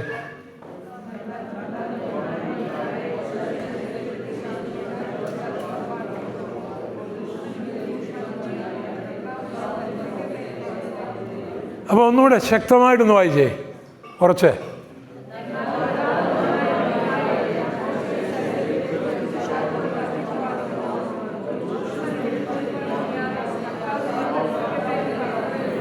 അതെന്ത് പരിപാടിയാണ് നിങ്ങൾ തന്നെ പറ. മോശയുടെ ശരീരത്തെക്കുറിച്ച് പിശാച് വാദിച്ച് തർക്കിക്കുമ്പോൾ പ്രധാന ദൂതനായ മീഖായേൽ വന്ന് ഒരു ദൂഷണ വിധിയും എന്ത് ചെയ്തില്ല, പറഞ്ഞില്ല. അപ്പോൾ എന്താണ് അതിൻ്റെ കാര്യം? പറഞ്ഞാട്ടെ സൗകര്യമാരെ നിങ്ങളെ. മോശയുടെ ശരീരത്തെ അവകാശം പറയാൻ ആര് വന്നിരിക്കുക? അങ്ങനെയൊക്കെ ആണെങ്കിൽ നമ്മളെയൊക്കെ വെറുതെ വിടുമല്ലേ? ഞാനൊരു സത്യം പറയാൻ കേട്ടോ, ഇത് ഞാൻ പറയാൻ ക്വാളിഫൈഡ് ആണോ എന്ന് എനിക്കറിയത്തില്ല. കാരണം ഞാൻ മരിച്ചിട്ടില്ലല്ലോ, എൻ്റെ മരണം എങ്ങനെയാണെന്ന് എനിക്കറിയത്തുമില്ല. ഞാനൊരു സത്യം പറയാം. ഈ കയ്യിലെ ഉടായിപ്പും പണിയും വെച്ചുകൊണ്ട് നടന്നാൽ ഈ മരിക്കാറാകുമ്പോൾ ഈ പിശാചുക്കളെല്ലാം ഇങ്ങ് വരും. നേരെ ചൊവ്വേ മരിക്കാൻ ഒക്കുകയല്ല. തമാശയല്ല പ്രിയപ്പെട്ടവർ. നിങ്ങളൊക്കെ ഹോസ്പിറ്റലിൽ ജോലി ചെയ്യുന്നവർക്ക് ഇത് കുറേ കൂടെ മനസ്സിലാവും ഇല്ലേ? ഈ വലിയ മിടുക്കന്മാരെ, ഭയങ്കര മിടുക്കന്മാരുടെ അന്ത്യങ്ങൾ നമ്മൾ പഠിക്കണം, ഹിസ്റ്ററി പഠിക്കണം. ഏറ്റവും കുറഞ്ഞ നമ്മുടെ ചുറ്റുപാടുമൊക്കെ ഉള്ളവരുടെ ചിലരെയൊക്കെ നമുക്കറിയാം. ഇതൊക്കെ നമുക്കും ആകാം. ഈ ആരോഗ്യമൊക്കെ ഇപ്പോഴെത്രയൊക്കെ ഉള്ളൂ. ഇതൊക്കെ പിന്നെ ഇപ്പോൾ അയർലൻഡിലെ വിസയും പാസ്പോർട്ടും ജോലിയൊക്കെ ഒരു വലിയ ത്രില്ലാണ്, ഭയങ്കര ത്രില്ലാണ്. ഒരു 10-70 വർഷമാകട്ടെ ഇവിടെ പാസ്പോർട്ട് കൊണ്ട് മൂടിയാലും നമുക്ക് നോക്കാൻ തോന്നുകയില്ല. ഇപ്പോഴാണ് നമുക്കൊരു ത്രില്ല്. ഒന്നും ഒരു ത്രില്ലല്ല.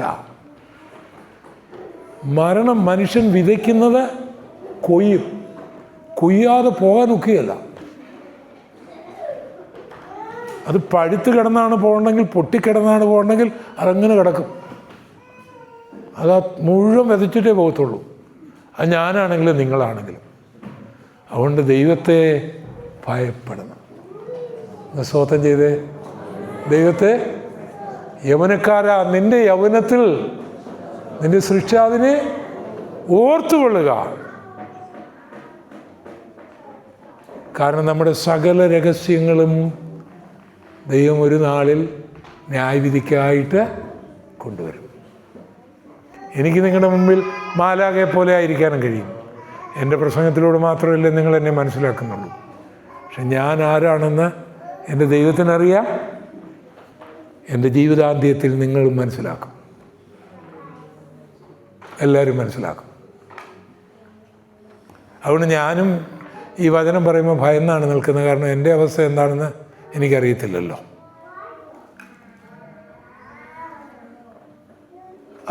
മീഖായേൽ വരേണ്ട വന്നു മോശയുടെ കാര്യത്തിൽ. ഞാൻ ആരോടോ പറഞ്ഞ പോലെ തോന്നി. ഞാൻ ഒരിക്കൽ ജോർഡാൻ രാജകൊട്ടാരത്തിലെ ഒരു ജോലിക്കാരനെ എന്നെ ഈ നെബോ പർവ്വതത്തിൻ്റെ അടിവാരത്തിൽ അയാളുടെ ബെൻസ് കാറിൽ കൊണ്ടുപോയി. അപ്പം എനിക്ക് ജോർഡാനിൽ ചില സ്നാന ശുശ്രൂഷയൊക്കെ ഉണ്ടായിരുന്നു. അതിനെന്നെ സഹായിച്ച ഒരു ഹിന്ദുവാണ്, സരസൻ എന്നാണ് പേര്, ഇലവന്തട്ടക്കാരനാണ്. അപ്പോൾ അയാൾക്ക് എന്തോ എന്നോടൊരു സ്നേഹം തോന്നിയിട്ട് അയാളുടെ കാറിൽ എന്നെ എല്ലാവരും വന്ന നെബോ പർവ്വതത്തിൻ്റെ അവിടെ നിന്ന് മോശ കാണുന്ന സ്ഥലം കണ്ടിട്ടാണ് പോകുന്നത്. എന്നെ അതിൻ്റെ അടിവാരത്തിൽ കൊണ്ടുപോയി. അടിവാരത്തിലേക്ക് പോകുമ്പോൾ ഞാനിന്ന് എനിക്കൊന്ന് പാസ്റ്റേഴ്സ് മീറ്റിങ്ങിൽ ഞാൻ പറഞ്ഞില്ലേ, ഞാനൊരു മരവിച്ച നിലയിലേക്ക് പോയി. അത് ആ സ്ഥലത്തിൻ്റെ ഒന്നുമല്ല, മോശ അവിടെ എവിടെയും കണ്ട് അടക്കിയത്, അതുകൊണ്ടൊന്നുമല്ല. ഞാൻ എന്നെ തന്നെ ചിന്തിക്കുകയാണ് അപ്പോൾ, ദൈവമേ, മോശയെപ്പോലൊരു ഭക്തൻ, മോശയെപ്പോലെ ഒരു പ്രവാചകൻ, മോശയെപ്പോലെ ദൈവത്തെ കണ്ട ഒരു മനുഷ്യൻ്റെ ശരീരത്തെ പിശാച് പിടിച്ചെങ്കിൽ ഈ ഗോപാലകൃഷ്ണൻ്റെ അനുഭവം എന്തായിരിക്കും എന്ന് ഞാൻ ചിന്തിക്കുക. മോശയുടെ ഒരു 10,000 മൈൽ അകലെ പോലെ നിൽക്കാൻ എനിക്ക് യോഗ്യതയില്ലെന്നുള്ള എനിക്കറിയാം. അദ്ദേഹത്തിൻ്റെ ക്ഷമയും അദ്ദേഹത്തിൻ്റെ വിശുദ്ധിയും ആയിട്ടൊക്കെ താരതമ്യപ്പെടുത്താനൊക്കെയല്ല എന്നെ. എന്നിട്ട് മോശയോട് ദൈവം പറഞ്ഞു, നിനക്ക് മനസ്സിലാകുന്ന ഭാഷ പറയാം, മോശേ, നീ ഈ പ്രസംഗിച്ച ഈ കുഞ്ഞുങ്ങളുടെ ഒരു തത്വം എന്നാണെന്നറിയോ കേട്ടോ ബ്രദറെ? കുഞ്ഞുങ്ങളുടെ ഒരു തത്വം എന്നാന്ന് ചോദിച്ചാൽ, ഈ പിഞ്ചു കുഞ്ഞുങ്ങളെ അവർക്കൊന്ന് ഓടണം. അപ്പം നമ്മൾ നിയന്ത്രിച്ചാൽ അവർ കരഞ്ഞുകൊണ്ടേയിരിക്കും. അതാണ് അതിൻ്റെ. അപ്പം അപ്പോൾ ആ സമയത്ത് ഇവരെ ഒന്ന് പുറത്ത് കൊണ്ടുപോയാൽ, എന്തെങ്കിലും പാലും കൊടുത്താൽ കുഞ്ഞുങ്ങളങ്ങ് ശാന്തമാകും. എന്നാൽ ദൈവദാസന്മാർ വല്ലതും പറയുമോ എന്ന് പേടിച്ച് യോഗം അലക്ഷ്യമാകുമല്ലോ എന്ന് ഓർത്ത് നമ്മൾ കുഞ്ഞുങ്ങളെ നിയന്ത്രിക്കും. പക്ഷെ കുഞ്ഞുങ്ങൾക്ക് അതങ്ങ് അസ്വസ്ഥമാകും. ഇതൊരു മനഃശാസ്ത്രപരമായ കാര്യമാണ്. മാതാപിതാക്കൾ ഇവർ കരയാൻ തുടങ്ങുമ്പോഴേ ജസ്റ്റ് ഒന്ന് പുറത്ത് കൊണ്ടുപോയി ഒന്ന് കാറ്റുമൊക്കെ കൊണ്ടു കഴിയുമ്പോഴത്തേ അവരങ്ങ് കോയറ്റാം, പിന്നെ ഇരിക്കും. അതാണ് അതിൻ്റെ. നിങ്ങൾ നിയന്ത്രിച്ചാൽ പിന്നെ അവർ കരഞ്ഞുകൊണ്ടിരിക്കും. കാരണം അവർക്ക് അറിയത്തില്ലല്ലോ ഈ പ്രസംഗങ്ങളെ. ഇത്രയും സമയമൊക്കെ ഇരിക്കുക എന്ന് പറഞ്ഞാൽ, നമുക്ക് തന്നെ ഇത്രയും സമയം ഇരിക്കുക എന്ന് പറഞ്ഞാൽ ബുദ്ധിമുട്ടാണ്. അപ്പം നിങ്ങൾ അങ്ങനെ എല്ലാ യോഗങ്ങളിലും അങ്ങനെ ചെയ്യണം, അത് നല്ലതായിരിക്കും. നമ്മുടെ വിഷയത്തിലേക്ക് വരാം. ഞാനെന്താ പറഞ്ഞുകൊണ്ട് വന്ന് മരണത്തിൻ്റെ മോശയുടെ അവിടേക്ക് ഇറങ്ങി പോവുകയാണ്. അപ്പോൾ ഞാനങ്ങനെ ഒരു മരവിച്ച നിലയിലായി. അവിടെ ഇവിടെയാണല്ലോ മോശ മരിച്ചത്. മോശയോട് ദൈവം പറഞ്ഞു, എൻ്റെ ഭാഷയിൽ പറയാം, മോശേ, നിൻ്റെ പ്രസംഗം കേട്ടവർ പോട്ടെ, നീ പോകണ്ട. നിൻ്റെ പ്രസംഗമൊക്കെ നല്ലതായിരുന്നു, പക്ഷേ നീ അവിടെ പോകണ്ട. കാരണം നീ കൽപ്പലക പൊട്ടിച്ചിട്ടുണ്ട്, നീ ആ കല്ലിനെ അടിച്ചിട്ടുണ്ട്, പല കാര്യങ്ങളും നീ ചെയ്തിട്ടുണ്ട്. അപ്പം ദൈവം ഒരിക്കലും നമ്മുടെ 1000 നന്മകൾ കൊണ്ട് ഒരു തിന്മ ന്യായീകരിക്കുകയില്ല. 1000 നന്മയ്ക്കും പ്രതിഫലം തരും. ഒരു തിന്മയുണ്ടെങ്കിൽ അതിന് ന്യായവിധിയുണ്ട്. നമ്മൾ പ്രാർത്ഥിക്കുന്നുണ്ടാവും, ഉപവസിക്കുന്നുണ്ടാവും, കാര്യങ്ങളൊക്കെ ചെയ്യുന്നുണ്ടാവും. അതുകൊണ്ട് നീ ചെയ്യുന്ന തെറ്റ് ക്ഷമിക്കുകയില്ല. അപ്പം ഇതെൻ്റെ മനസ്സിൽ വരികയാണ്. അപ്പോഴൊരു വാക്യം എൻ്റെ മനസ്സിലോട് ഓടി വന്നു. ഞാൻ ഓർത്ത് അത് പഴയ നിയമത്തിലെ കാര്യമാണല്ലോ. പഴയ നിയമത്തിലെ ഒന്നും അത്ര ആപ്ലിക്കബിൾ അല്ലല്ലോ നമ്മുടെ. അപ്പം പുതിയ നിയമത്തിലൊരു വാക്യം എൻ്റെ മനസ്സിൽ വന്നു. മത്തായിയുടെ സുവിശേഷം 7-ാം അധ്യായത്തിൻ്റെ 22 മുതൽ, എന്നോട് കർത്താവേ കർത്താവേ എന്ന് പറയുന്ന ഏവനുമല്ല ദൈവരാജ്യത്തിൽ പോകുന്ന സ്വർഗസ്ഥനായ എൻ്റെ പിതാവിൻ്റെ ഇഷ്ടം. അന്നാളിൽ പലരും വന്ന്, കർത്താവേ, നിൻ്റെ നാമത്തിൽ ഞങ്ങൾ ഭൂതങ്ങളെ പുറത്താക്കി പ്രവചിച്ചു എന്ന് പറയും. കർത്താവ് എന്ത് പറയും? ഞാനോ നിങ്ങളെ അറിയുന്നില്ലെന്ന്. എങ്ങനെ പറയുന്ന? തീർത്തു പറയും. അധർമ്മം പ്രവർത്തിക്കരുത്. അവർ പ്രവചിച്ചില്ലെന്നല്ല കർത്താവ് പറഞ്ഞത്, ഭൂതങ്ങളെ പുറത്താക്കിയില്ലെന്നല്ല കർത്താവ് പറഞ്ഞത്, അത് പിശാചിനെ കൊണ്ടാണെന്നല്ല കർത്താവ് പറഞ്ഞത്. അതെല്ലാം ചെയ്തിരുന്നെങ്കിലും ദൈവം ആഗ്രഹിച്ച ധർമ്മം, നീതിക്ക് എവിടെയോ തകരാറ് വന്നു. ചിലപ്പോൾ സ്നാനപ്പെട്ടിട്ടില്ലായിരിക്കാം, അഭിഷേകം പ്രാപിച്ചിട്ടില്ലായിരിക്കാം, ചിലപ്പോൾ വേർപെട്ടിട്ടില്ലായിരിക്കാം. ഇതെല്ലാം ചെയ്യുമ്പോഴും ചിലപ്പോൾ വ്യഭിചാരം ചെയ്യുന്നുണ്ടാവാം, കള്ളം പറയുന്നുണ്ടാവാം, വഴക്കുണ്ടാകുന്നുണ്ടാവാം, അനീതിപരമായി പണം സമ്പാദിക്കുന്നുണ്ടാവാം. ഇതെല്ലാം ചെയ്തുകൊണ്ട് നമുക്കിതൊക്കെ ചെയ്യാം. പക്ഷെ ദൈവം അത് അധർമ്മമായി കണക്കാക്കും. അപ്പം നമ്മൾ ചെയ്ത ശുശ്രൂഷയ്ക്ക് പ്രതിഫലമുണ്ട്, പക്ഷെ സ്വർഗത്തിൽ പോകുന്ന വേറെയാണ്. അങ്ങനെ ഞാനിങ്ങനെ ഭയന്ന് നിൽക്കുമ്പോൾ, എൻ്റെ കാര്യം തന്നെ ചിന്തിച്ച് ഞാൻ ഭയന്ന് നിൽക്കുമ്പോൾ ഒരു മനുഷ്യൻ, ഒരു അറബി അയാളുടെ തോക്കുകൊണ്ട് മുളോട്ട് ഫയർ ചെയ്ത് AK-47 ഫയർ ചെയ്ത് ഞങ്ങളെ ഗൺ പോയിൻ്റ് നടത്തി. ഒരുപക്ഷെ ഞങ്ങൾ നിയമം ലംഘിച്ചുകൊണ്ടായിരിക്കാം, എനിക്ക് അറബി അറിയത്തില്ല, ഈ സരസനത് സംസാരിച്ചു. ഏതായാലും ഞങ്ങളെ പറഞ്ഞു വിടുകയുണ്ടായി. ഞാനതെപ്പോഴും ഓർക്കാറുണ്ട് ആ രംഗം. ഇപ്പോൾ ഇവിടെ മോശയുടെ ദൈവം വിട്ടില്ലെന്ന് മാത്രമല്ല, ഇപ്പം മോശയുടെ ശരീരത്തെ എന്ത് ചെയ്യുക, വാദിക്കാനായിട്ട് ആര് വന്നിരിക്കുക? പിശാച് വന്നിരിക്കുക. അതുകൊണ്ട് ഇത് കൃപായുഗമായതുകൊണ്ട് രക്ഷപ്പെടാനുള്ളൊരു വഴി ഞാൻ പറയാം. ലംഘനം മറയ്ക്കുന്നവന് ശുഭം വരികയില്ല, അത് ഏറ്റുപറഞ്ഞ് ഉപേക്ഷിക്കുന്നു. ഇപ്പം നമ്മൾ സഹോദരിമാരെ, നിങ്ങളുടെ ഭർത്താക്കന്മാരെ അനുസരിക്കാതെ വേദനപ്പെടുത്തിയിട്ടുണ്ടെങ്കിൽ അതാണല്ലോ വചനം, ഇല്ലേ?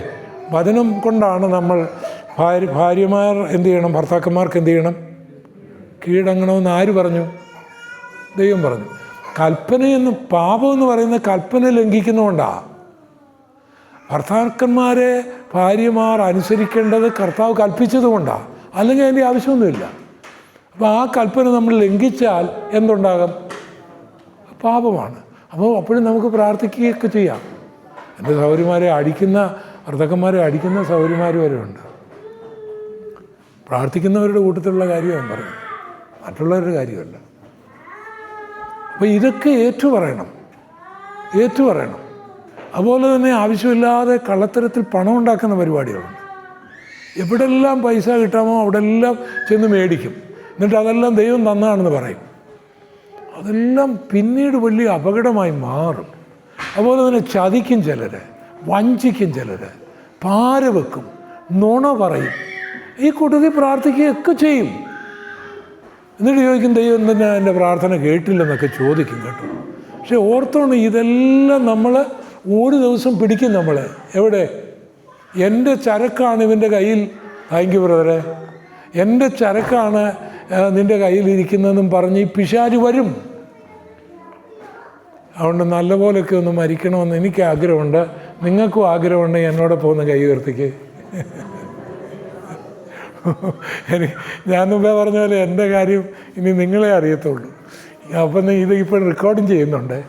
അപ്പം നിങ്ങൾ ചോദിക്കുമോ, താൻ വലിയ പ്രസംഗമൊക്കെ നടത്തിയിട്ട് കർത്താവേ അങ്ങനെ വരാതിരിക്കട്ടെ.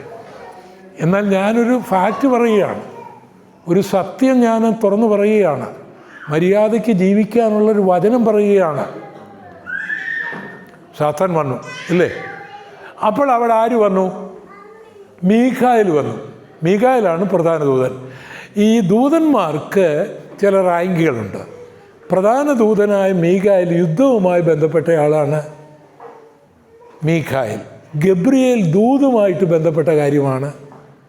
ലൂസിഫർ ആരാധനയുമായി ബന്ധപ്പെട്ട ആളായിരുന്നു. പക്ഷേ അവൻ പിശാചായിപ്പോയി. ഇവർ 3 പേരും 3 റാങ്കിൽപ്പെട്ടവരായിരുന്നു. അവർക്ക് ഈ ആരാധനയുടെ കാര്യങ്ങൾ മുഴുവൻ ലീഡ് ചെയ്യുന്നത് ലൂസിഫറാണ്. അവൻ പിശാചായിപ്പോയി. അതുകൊണ്ടാണ് അവൻ്റെ സംഗീതം അവൻ ഇന്ന് പലർക്കും കൊടുത്തുകൊണ്ടിരിക്കുകയാണ്. കച്ചേരിയായിട്ടുമൊക്കെ അവനത് കൊടുക്കുന്നുണ്ട്. അവൻ അവരുടെ ലോകത്തിലെ ദൈവമാണ്. അവൻ്റെ ആരാധനയൊക്കെ നടക്കുന്നുണ്ട്. പക്ഷെ നമുക്കിവിടെ നമ്മളാണ് കർത്താവിനെ പാടുന്നത്, കർത്താവിനെ ആരാധിക്കുന്നത്. മീഖായേൽ യുദ്ധവുമായി മാത്രമേ ബന്ധപ്പെടുത്തുള്ളൂ, ഗബ്രിയേൽ ദൂതുമായിട്ട്. അതുകൊണ്ടാണ് ദാനിയേൽ പ്രവചനം വായിക്കുമ്പോൾ ദൂതുമായി വന്ന ഗബ്രിയേലിനെ പിശാച് തടഞ്ഞു. പിന്നെ മീഖായേൽ വന്നപ്പോഴാണ് പുള്ളി റിലീസായത്. 21 ദിവസം തടഞ്ഞു. അപ്പം മീഖായേലാണ് പ്രധാന ദൂതൻ. മീഖായേൽ ആണ് ഈ മോശയെ അവിടുന്ന് ഒടിയിക്കുന്നത്. പിന്നെ നമ്മൾ മത്തായി 17 മോശയെ നമ്മൾ മറുരൂപമലയിൽ കാണുന്നുണ്ട്, കനാൻ നാട്ടിൽ നമ്മൾ കാണുന്നുണ്ട്. ഇത് മനസ്സിലാക്കാൻ ഒരു വാക്യം കൂടെ പറഞ്ഞ് ഞാൻ നിർത്താം, എൻ്റെ വാക്കുകൾ അവസാനിപ്പിക്കാം. ഇനി എല്ലാവരും ഒന്നെടുക്കണം, മറക്കരുത്. 1 തെസ്സലോനിക്കർക്ക് എഴുതിയ ലേഖനം 14-ാം അധ്യായം 16 മുതലുള്ള വചനങ്ങൾ ഒന്നെടുത്തിട്ട്, എല്ലാവരും എടുത്തിട്ട് ഒന്ന് വായിച്ചേ. ഞാനിങ്ങനെ പറയുന്നത് ഈ ദൂത് വളരെ പ്രധാനപ്പെട്ടതായതുകൊണ്ടും ഞാനും നിങ്ങൾ ഒരിക്കലും മറക്കാതിരിക്കേണ്ടതിനുമാണ് ഇത് നിങ്ങളോടുള്ള ദൂത് മാത്രമല്ല, എന്നോടുള്ള ദൂതും കൂടിയാണെന്ന് എനിക്ക് നല്ലപോലെ അറിയാം. അതുകൊണ്ട് ഇനി ആ വാക്യം ഒന്ന് വായിച്ചു. ആരെങ്കിലും വായിച്ചു കുറച്ച്? എല്ലാവരും ചേർന്നൊന്ന് വായിച്ചു. 6 മുതൽ 1 തെസ്സലോനിക്കർക്ക് എഴുതിയ ലേഖനം 6 അല്ല 16 മുതലുള്ള വാക്യങ്ങൾ വായിച്ചു. ഉറക്കെ വായിച്ചു. 1 Thessalonians chapter 4 verse 16 1 verse. വായിച്ചു.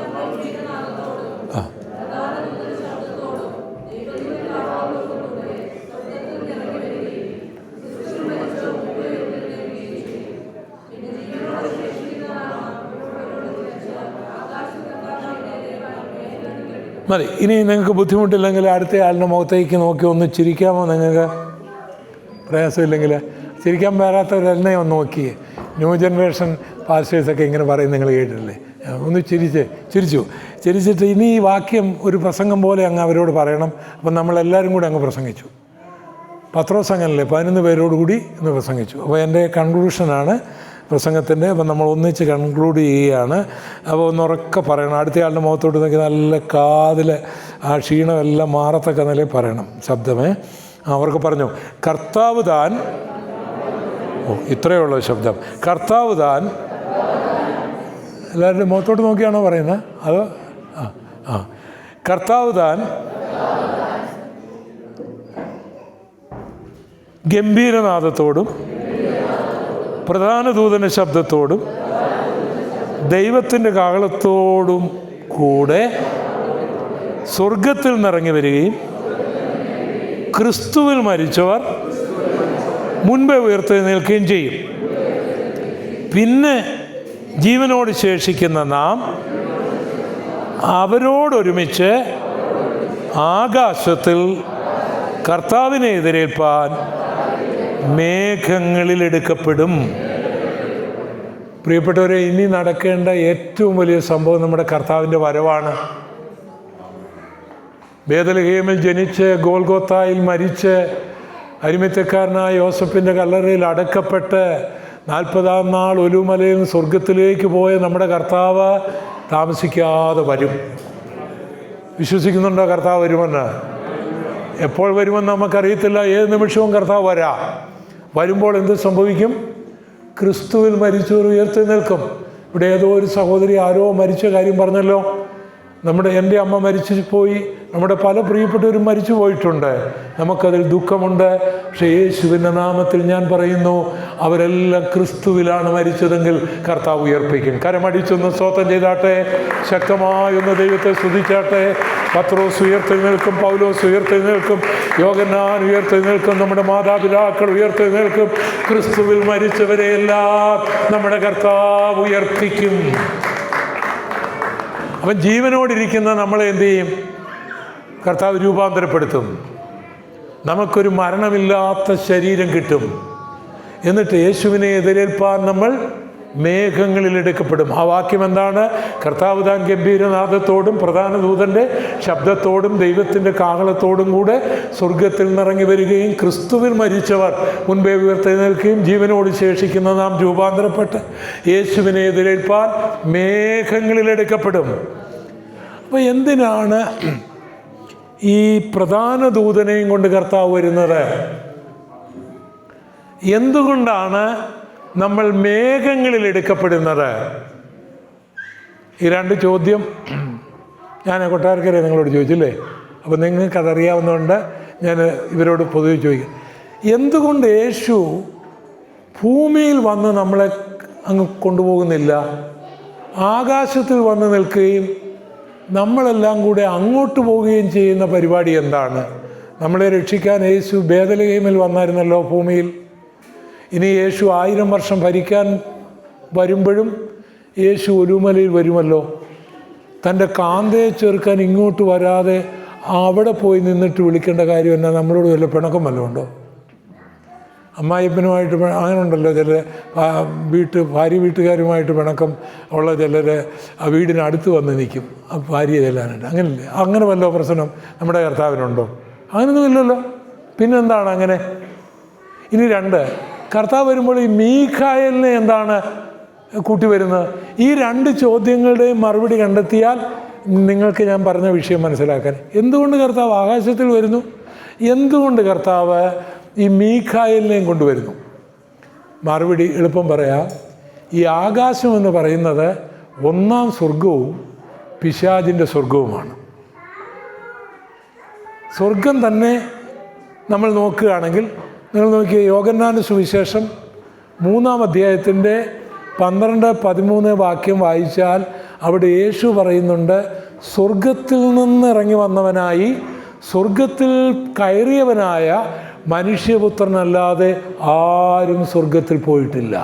നിങ്ങൾ ആ വാക്യം എഴുതിയിട്ടു. പിന്നെ എന്നാൽ കൊരിന്ത്യർക്ക് എഴുതിയ 2-ാം ലേഖനം 12-ാം അധ്യായത്തിൻ്റെ 2-ാം വാക്യത്തിൽ വായിച്ചാൽ, ക്രിസ്തുവിൽ ഒരു മനുഷ്യനെ ഞാൻ അറിയുന്നു, അവൻ 3-ാം സ്വർഗത്തോളം എടുക്കപ്പെട്ടു എന്ന് പൗലോസ് പറഞ്ഞിരിക്കുന്നു. രാജാക്കന്മാരുടെ 2-ാം പുസ്തകം 2-ാം അധ്യായത്തിൻ്റെ 11-ാം വാക്യത്തിൽ ഇങ്ങനെ എഴുതിയിരിക്കുന്നു, ഏലിയാവിനെ ദൈവം സ്വർഗത്തിലേക്ക് എടുത്തു. ബൈബിളിൽ ഏലിയാവ് സ്വർഗത്തിൽ പോയെന്നും പൗലോസ് 3-ാം സ്വർഗത്തോളം എടുക്കപ്പെട്ടെന്നും എഴുതിയിരിക്കെ യേശു പറയുകയാണ്, ഞാൻ ഒഴികെ ആരും സ്വർഗത്തിൽ പോയിട്ടില്ല. ഈ വാക്യം ഒരു നിരീശ്വരൻ നിങ്ങളുടെ മുൻപിൽ വെച്ചിട്ട് ഈ ബൈബിൾ ശരിയാണോ, ഇത് തിരുത്തിയതല്ലേ എന്ന് ചോദിച്ചാൽ നിങ്ങൾ എന്ത് മറുപടി പറയും? യോഹന്നാന്റെ സുവിശേഷം 3-ാം അധ്യായത്തിൻ്റെ 12-13 വാക്യങ്ങൾ, കൊരിന്ത്യർക്ക് എഴുതിയ 2-ാം ലേഖനം 12-ാം അധ്യായത്തിൻ്റെ 2-3 വാക്യങ്ങൾ, രാജാക്കന്മാരുടെ 2-ാം പുസ്തകം 5-ാം അധ്യായത്തിൻ്റെ 11-ാം വാക്യം. ഇത് ഒരു നിരീശ്വരൻ നിങ്ങളുടെ മുൻപിൽ വെച്ചിട്ട് പറയുകയാണ്, രാജാക്കന്മാരുടെ 2-ാം പുസ്തകം 2:11 ഏലിയാവ് സ്വർഗത്തിൽ പോയിരിന്ന് നിങ്ങളുടെ ബൈബിളിൽ എഴുതിയിരിക്കുന്നു. നിങ്ങളുടെ അപ്പോസ്തലനായ പൗലോസ് 3-ാം സ്വർഗത്തോളം പോയെന്ന് കൊരിന്ത്യർക്ക് എഴുതിയ 2-ാം ലേഖനം 12-ന്റെ 2-3 വാക്യങ്ങളിൽ എഴുതിയിരിക്കുന്നു. നിങ്ങളുടെ യേശു പറഞ്ഞിരിക്കുന്നു, ആരും സ്വർഗത്തിൽ പോയില്ല, അദ്ദേഹം മാത്രമേ പോയുള്ളെന്ന്. അത് യോഹന്നാന്റെ സുവിശേഷം 3-ാം അധ്യായത്തിൻ്റെ 12-13 എഴുതിയിരിക്കുന്നു എന്ന് കാണിച്ചാൽ എന്ത് മറുപടി പറയും സൗകര്യമാരെ? ഇത് തെറ്റല്ലേ? ഞാൻ ബൈബിൾ തെറ്റാണെന്ന് സമർത്ഥിക്കാൻ പരിശ്രമിച്ച് ചിലരുടെ മുൻപിൽ വിജയിച്ച് പരാജയപ്പെട്ടൊരു ഗോപാലകൃഷ്ണനാണ്. ബൈബിൾ തിരുത്തിയെന്നൊക്കെ പറയുന്നുണ്ട്. ഇതെല്ലാം ശരിയാണ്. കാരണം സ്വർഗം പലതുണ്ട്. അതാണ് മറുപടി. ബൈബിൾ തുടങ്ങുന്നത് എങ്ങനെയാണ്? In the beginning God create the heavens and the earth എന്നാണ്. സ്വർഗങ്ങളുണ്ടാക്കി. അപ്പോൾ ഏറ്റവും കുറഞ്ഞ 4 സ്വർഗം ഉണ്ടെന്ന് ബൈബിളുണ്ട്. 3-ാം സ്വർഗത്തിൽ എടുക്കപ്പെട്ടല്ലോ. യേശു കയറിയ സ്വർഗത്തിൽ കയറിയുമില്ല. അപ്പോൾ ഏറ്റവും കുറഞ്ഞ യേശു ഏത് സ്വർഗത്തിലായിരിക്കും? 4-ാം സ്വർഗത്തിലായിരിക്കും. 3-ാം സ്വർഗത്തിൽ വരെ കയറിയല്ലോ. യേശു കയറിയ സ്വർഗത്തിലുമല്ല. അപ്പോൾ ഏറ്റവും കുറഞ്ഞ ഏതായിരിക്കും? 4-ാം സ്വർഗമാണ്. 3-ാം സ്വർഗം ഉണ്ടെങ്കിൽ 1ഉം 2ഉം സ്വർഗമില്ലേ? അപ്പോൾ 2-ാം സ്വർഗത്തിൽ നമ്മുടെ ഏലിയ പോയി. 1-ാം സ്വർഗം പിശാചാണ്, എൻ്റെ സ്വർഗമാണ്. പിശാച് ഈ ലോകത്തിൻ്റെ ദൈവമാണ്. എഫേസ്യ ലേഖനം 6:12 എഴുതിയിട്ടുണ്ട്, നമുക്ക് പോരാട്ടമുള്ളത് ജഡരക്തങ്ങളോടല്ല, വാഴ്ചകളോടും അധികാരങ്ങളോടും സ്വർലോകത്തിലെ ദുഷ്ടൻ. അപ്പം ഈ ലോകത്തിൻ്റെ ദൈവമാണ് പിശാച്. അവൻ നിരീശ്വരന്മാരിൽ കയറി ദൈവമില്ലെന്നും പിശാചില്ലെന്നും പറയും. അവൻ മറ്റുള്ളവരിൽ കയറി കണ്ട കടച്ചാണികളെല്ലാം ദൈവമാണെന്ന് പറഞ്ഞ് അതിനെ ആരാധിപ്പിക്കും. ഇനി അവനെയും ദൈവമായിട്ട് പറഞ്ഞ് സൈറ്റാനിക് വർഷിപ്പുകാരെ കൊണ്ട് ആരാധിപ്പിക്കും. സത്യദൈവത്തിലേക്ക് ജനങ്ങൾ പോകാതിരിക്കാൻ അവൻ നോക്കും. എല്ലാ ഉഡായിപ്പുകളും അവൻ്റെ സ്വർഗത്തിലുണ്ട്. എന്നാൽ നമ്മുടെ കർത്താവിൻ്റെ സ്വർഗത്തിൽ വിശുദ്ധി മാത്രമേ ഉള്ളൂ. അവിടെ മദ്യത്തിൻ്റെ പുഴയുമില്ല, അവിടെ മദിരാക്ഷിയുടെ നൃത്തവുമില്ല, അവിടെ കല്യാണവുമില്ല, അവിടെ ആരാധനയാണ്. സ്വതം ചെയ്താട്ടെ. അത് 4-ാം സ്വർഗമാണ്. അപ്പോൾ 1-ാം സ്വർഗത്തിലേക്കാണ് യേശു 4-ാം സ്വർഗത്തിൽ നിന്ന് ഇറങ്ങി വരുന്നത്. അതാരുടെ ഹെഡ് ക്വാർട്ടറാണ്? പിശാചിൻ്റെ ഹെഡ് ക്വാർട്ടറാണ്. യേശുവിൻ്റെ എല്ലാ പ്രവർത്തനങ്ങളെയും തച്ചുടയ്ക്കാൻ നിരന്തരമായി പരിശ്രമിക്കുന്നവനാണ് പിശാച്. അതുകൊണ്ട് അവൻ്റെ തലസ്ഥാന നഗരിയിൽ കൊടികുത്താനാണ് യേശു അവിടെ നിന്ന് ഇറങ്ങി വരുന്നത്. അത് മനസ്സിലാകുന്നുണ്ടോ? തൻ്റെ മക്കളെ രാപ്പകൽ നിന്ദിക്കുന്ന ഒരുത്തനുണ്ട്, അത് പിശാചാണ്. സോഷ്യൽ മീഡിയയിലൂടെയും അല്ലാതെ എല്ലാം ഇന്ന് 4 പേര് കൂടിയാൽ ആരുടെയെങ്കിലും ഒരു കുറ്റമാണല്ലോ പറയുന്നത്. കോട്ടയത്ത് നടന്നതും കൊല്ലത്ത് നടന്നതും അല്ല കർത്താവിൻ്റെ വരവിനെക്കുറിച്ചല്ലല്ലോ പറയുന്നത്, ആണോ? അവിടെ ആ പാസ്റ്റർ വീണു, ഇവിടെ ആ പാസ്റ്റർ എഴുന്നേറ്റു, അയാൾ ഇതല്ല ഭയങ്കരം ചൂട് പിടിച്ച ചർച്ചയാണ്. പ്രാർത്ഥിക്കുമ്പോൾ ഇരുന്നുറങ്ങും. പക്ഷേ ഇത് ചർച്ച അങ്ങ് തുടങ്ങിക്കഴിഞ്ഞാൽ 1 മണിയായാലും തീരുകയില്ല. ഞാൻ നിങ്ങളുടെ ചില കാര്യമാണ് പറയുന്നത്. അപ്പം പിശാച് ഇങ്ങനെ കുറ്റം വിധിക്കുന്നവനാണ്. അങ്ങനെ നുണ പറയിക്കുന്ന ഇവൻ്റെ തട്ടകത്തിൽ ചെന്ന് ജയത്തിൻ്റെ കൊടി നാട്ടാനാണ് ദൈവമക്കൾ അവിടേക്ക് പറന്നു പോകുന്നത്. സ്വതം ചെയ്തേ, കരമടിച്ചൊന്ന് സ്വതം ചെയ്തേ. മരണത്തിലൂടെ അനേകരെ വേദനിപ്പിക്കുന്ന ആ മരണത്തിൻ്റെ അധികാരിയായ പിശാചിൻ്റെ തട്ടകത്തിൽ ആ മരിച്ചവർ ഉയർത്തെഴുന്നേറ്റ് നിന്നിട്ട്, ഹേ മരണമേ നിന്റെ ജയം എവിടെയെന്ന് നമുക്ക് മുൻപായി മരിച്ചുപോയ നമ്മുടെ പ്രിയപ്പെട്ടവര് അവർ മുഖാന്തരം നമ്മൾ കരഞ്ഞതാണ്, വേദനപ്പെട്ടതാണ്, ഉറക്കമില്ലാതെ വന്നതാണ്. അവരും ഉയർത്തെഴുന്നേറ്റ് അവരോടൊപ്പം നിന്നുകൊണ്ട് സാത്താന്റെ മുഖത്തേക്ക് നോക്കി, ഹേ മരണമേ നിന്റെ ജയം എവിടെയെന്ന് വെല്ലുവിളിക്കേണ്ടതിനാണ് നാം അവിടേക്ക് പോകുന്നത്.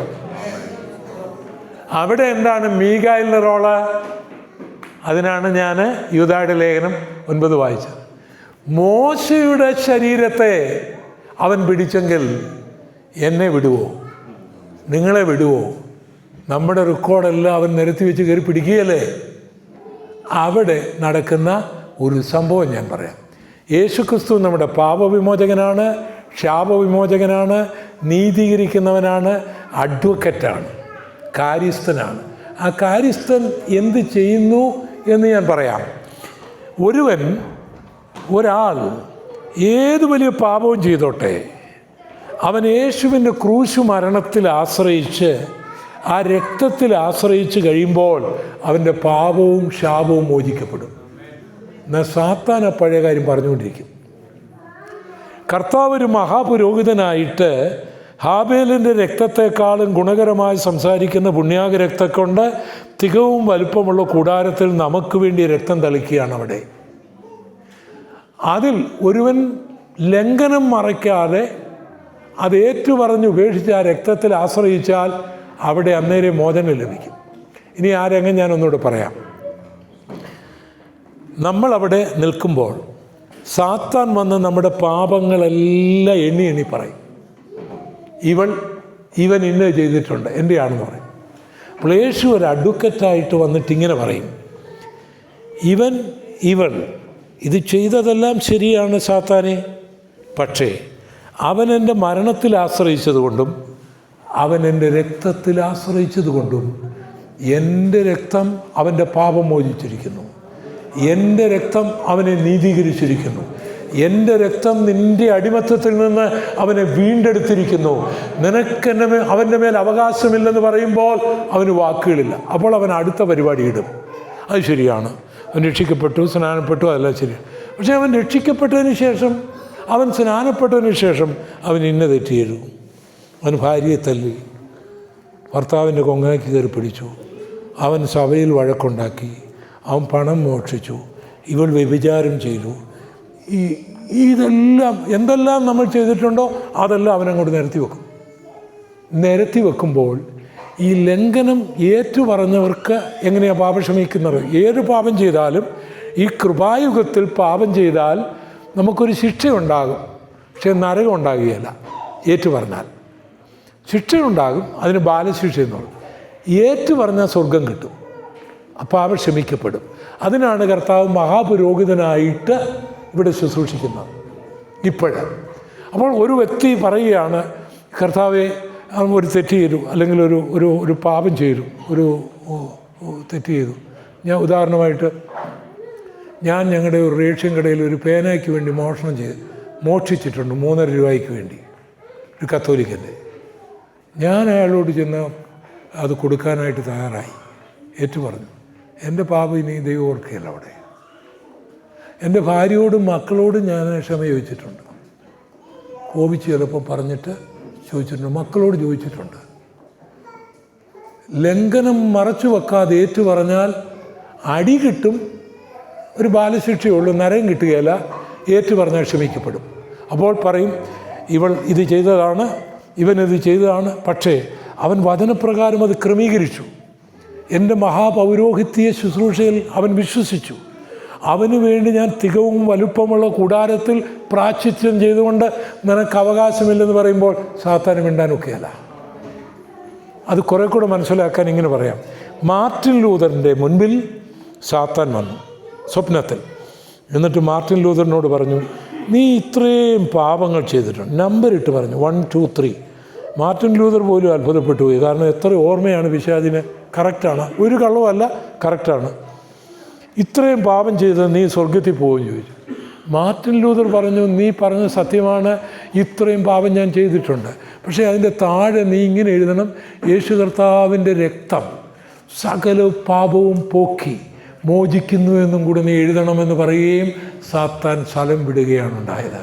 അപ്പോൾ നമ്മൾ ആ സാത്താൻ്റെ ഹെഡ്ക്വാർട്ടറിൽ ചെല്ലുമ്പോൾ പിശാച് നമ്മുടെ പഴയ കാര്യങ്ങൾ പറഞ്ഞ് നമ്മളെ പിടിക്കാൻ ഒരുങ്ങുമ്പോൾ കർത്താവ് തൻ്റെ രക്തം കാണിച്ച് നമുക്ക് വിജയം നൽകുകയും മീഖായേൽ അവനെ ഒന്ന് നോക്കുകയും ചെയ്യുമ്പോൾ അവൻ മാറും, നമ്മൾ സ്വർഗത്തിലേക്ക് പറന്നു പോകും. കരമടിച്ച് ദൈവത്തെ സ്തുതിച്ചാട്ടെ. ഒന്നൂടെ ശക്തമായി. ദൂതന്മാർ തൻ്റെ ഭക്തന്മാർക്ക് ചുറ്റും പാളയമിറങ്ങുന്നു. അവർ മരിക്കുമ്പോഴവരുടെ അടുക്കൽ വരുന്നു. അവർ സ്വർഗത്തിൽ പോകേണ്ട സമയത്തും ദൂതന്മാർ സഹായമാകുന്നു. ഇനി ആ വാക്യം വായിച്ച് നമുക്കൊന്ന് നിർത്താം. പാസ്റ്റർ വായിച്ച ആ വാക്യം 37-ാം സങ്കീർത്തനത്തിൻ്റെ, എല്ലാവരും ഒന്നെടുത്ത് 37-ൻ്റെ ഏതാണ്? 34-ാം സങ്കീർത്തനത്തിൻ്റെ ഏത് വാക്യമാണ്? മറക്കരുത്. നിങ്ങൾ ഒരിക്കലും മറക്കാതിരിക്കാനാണ് ഞാനിത് ഇങ്ങനെ പറയുന്നത്. വായിച്ചേ, വാക്യം ഒന്ന് വായിച്ചേ.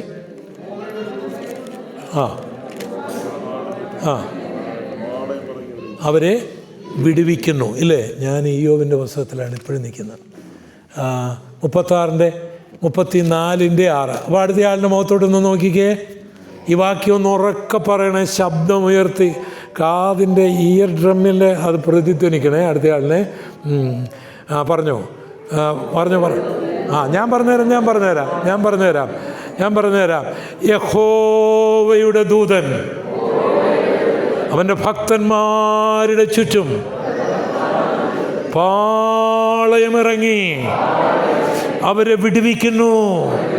ധൈര്യമായി പറയാ, സാത്താന് നിന്റെ മേൽ അവകാശമില്ല. പറഞ്ഞാട്ടെ, അന്ധകാരത്തിന് നിന്റെ മേൽ അവകാശമില്ല. അവൻ അറുക്കാൻ വരും, പക്ഷേ കർത്താവ് വിടുവിക്കും. ഉറക്കെ പറഞ്ഞാട്ടെ, അവൻ മുടിക്കാൻ വരും, കർത്താവ് വിടുവിക്കും. പകൽ പറക്കുന്ന അസ്ത്രമുണ്ട്, പക്ഷേ അതെന്നെ എൻ്റെ മേൽ കൊള്ളുകയില്ല. രാത്രിയിൽ സഞ്ചരിക്കുന്ന മഹാമാരിയുണ്ട്, അതെന്നെ നശിപ്പിക്കുകയില്ല. കാരണം ദൈവദൂതന്മാർ എൻ്റെ ചുറ്റും കാവലാണ്. എൻ്റെ കുഞ്ഞുങ്ങൾക്ക് ചുറ്റും കാവലാണ്. വിദൂരയിലുള്ളവർക്ക് ചുറ്റും കാവലാണ്. സാത്താൻ്റെ പദ്ധതി നടക്കുകയില്ല. ദൈവത്തിൻ്റെ പദ്ധതി മാത്രം നടക്കും. കരമടിച്ച് എല്ലാ ഭയങ്ങളും മാറട്ടെ. യേശുവിൻ്റെ അധികാരമുള്ള നാമത്തിൽ രോഗത്തിൻ്റെ ശക്തികൾ ഇപ്പോൾ അഴിഞ്ഞു മാറട്ടെ. യേശുവിൻ്റെ അധികാരമുള്ള നാമത്തിൽ പൈശാചികന്റെ കെട്ടുകൾ ഇപ്പോൾ അഴിഞ്ഞു മാറട്ടെ. യേശുവിൻ്റെ അധികാരമുള്ള നാമത്തിൽ സാത്താൻ അടച്ചിട്ടിരിക്കുന്ന വാതിലുകൾ തുറക്കട്ടെ. യേശുവിൻ്റെ അധികാരമുള്ള നാമത്തിൽ ഭയപ്പെടുത്തുന്ന പൈശാചിക വ്യാപാരങ്ങൾ അഴിഞ്ഞു മാറട്ടെ. യേശുവിൻ്റെ അധികാരമുള്ള നാമത്തിൽ ഓർമ്മകൾ നഷ്ടപ്പെടുത്തി പരീക്ഷയിൽ വിജയിക്കുവാൻ കഴിയാത്ത അവസ്ഥകൾ മാറി അത്ഭുതകരമായ വിജയമുണ്ടാകട്ടെ. ദൂതന്മാരുടെ ചലനമുണ്ടാകട്ടെ. ആശങ്കകൾ മാറിപ്പോകട്ടെ. ദൈവം നിങ്ങളേവരെയും ധാരാളമായി അനുഗ്രഹിക്കുമാറാകട്ടെ. Thank you.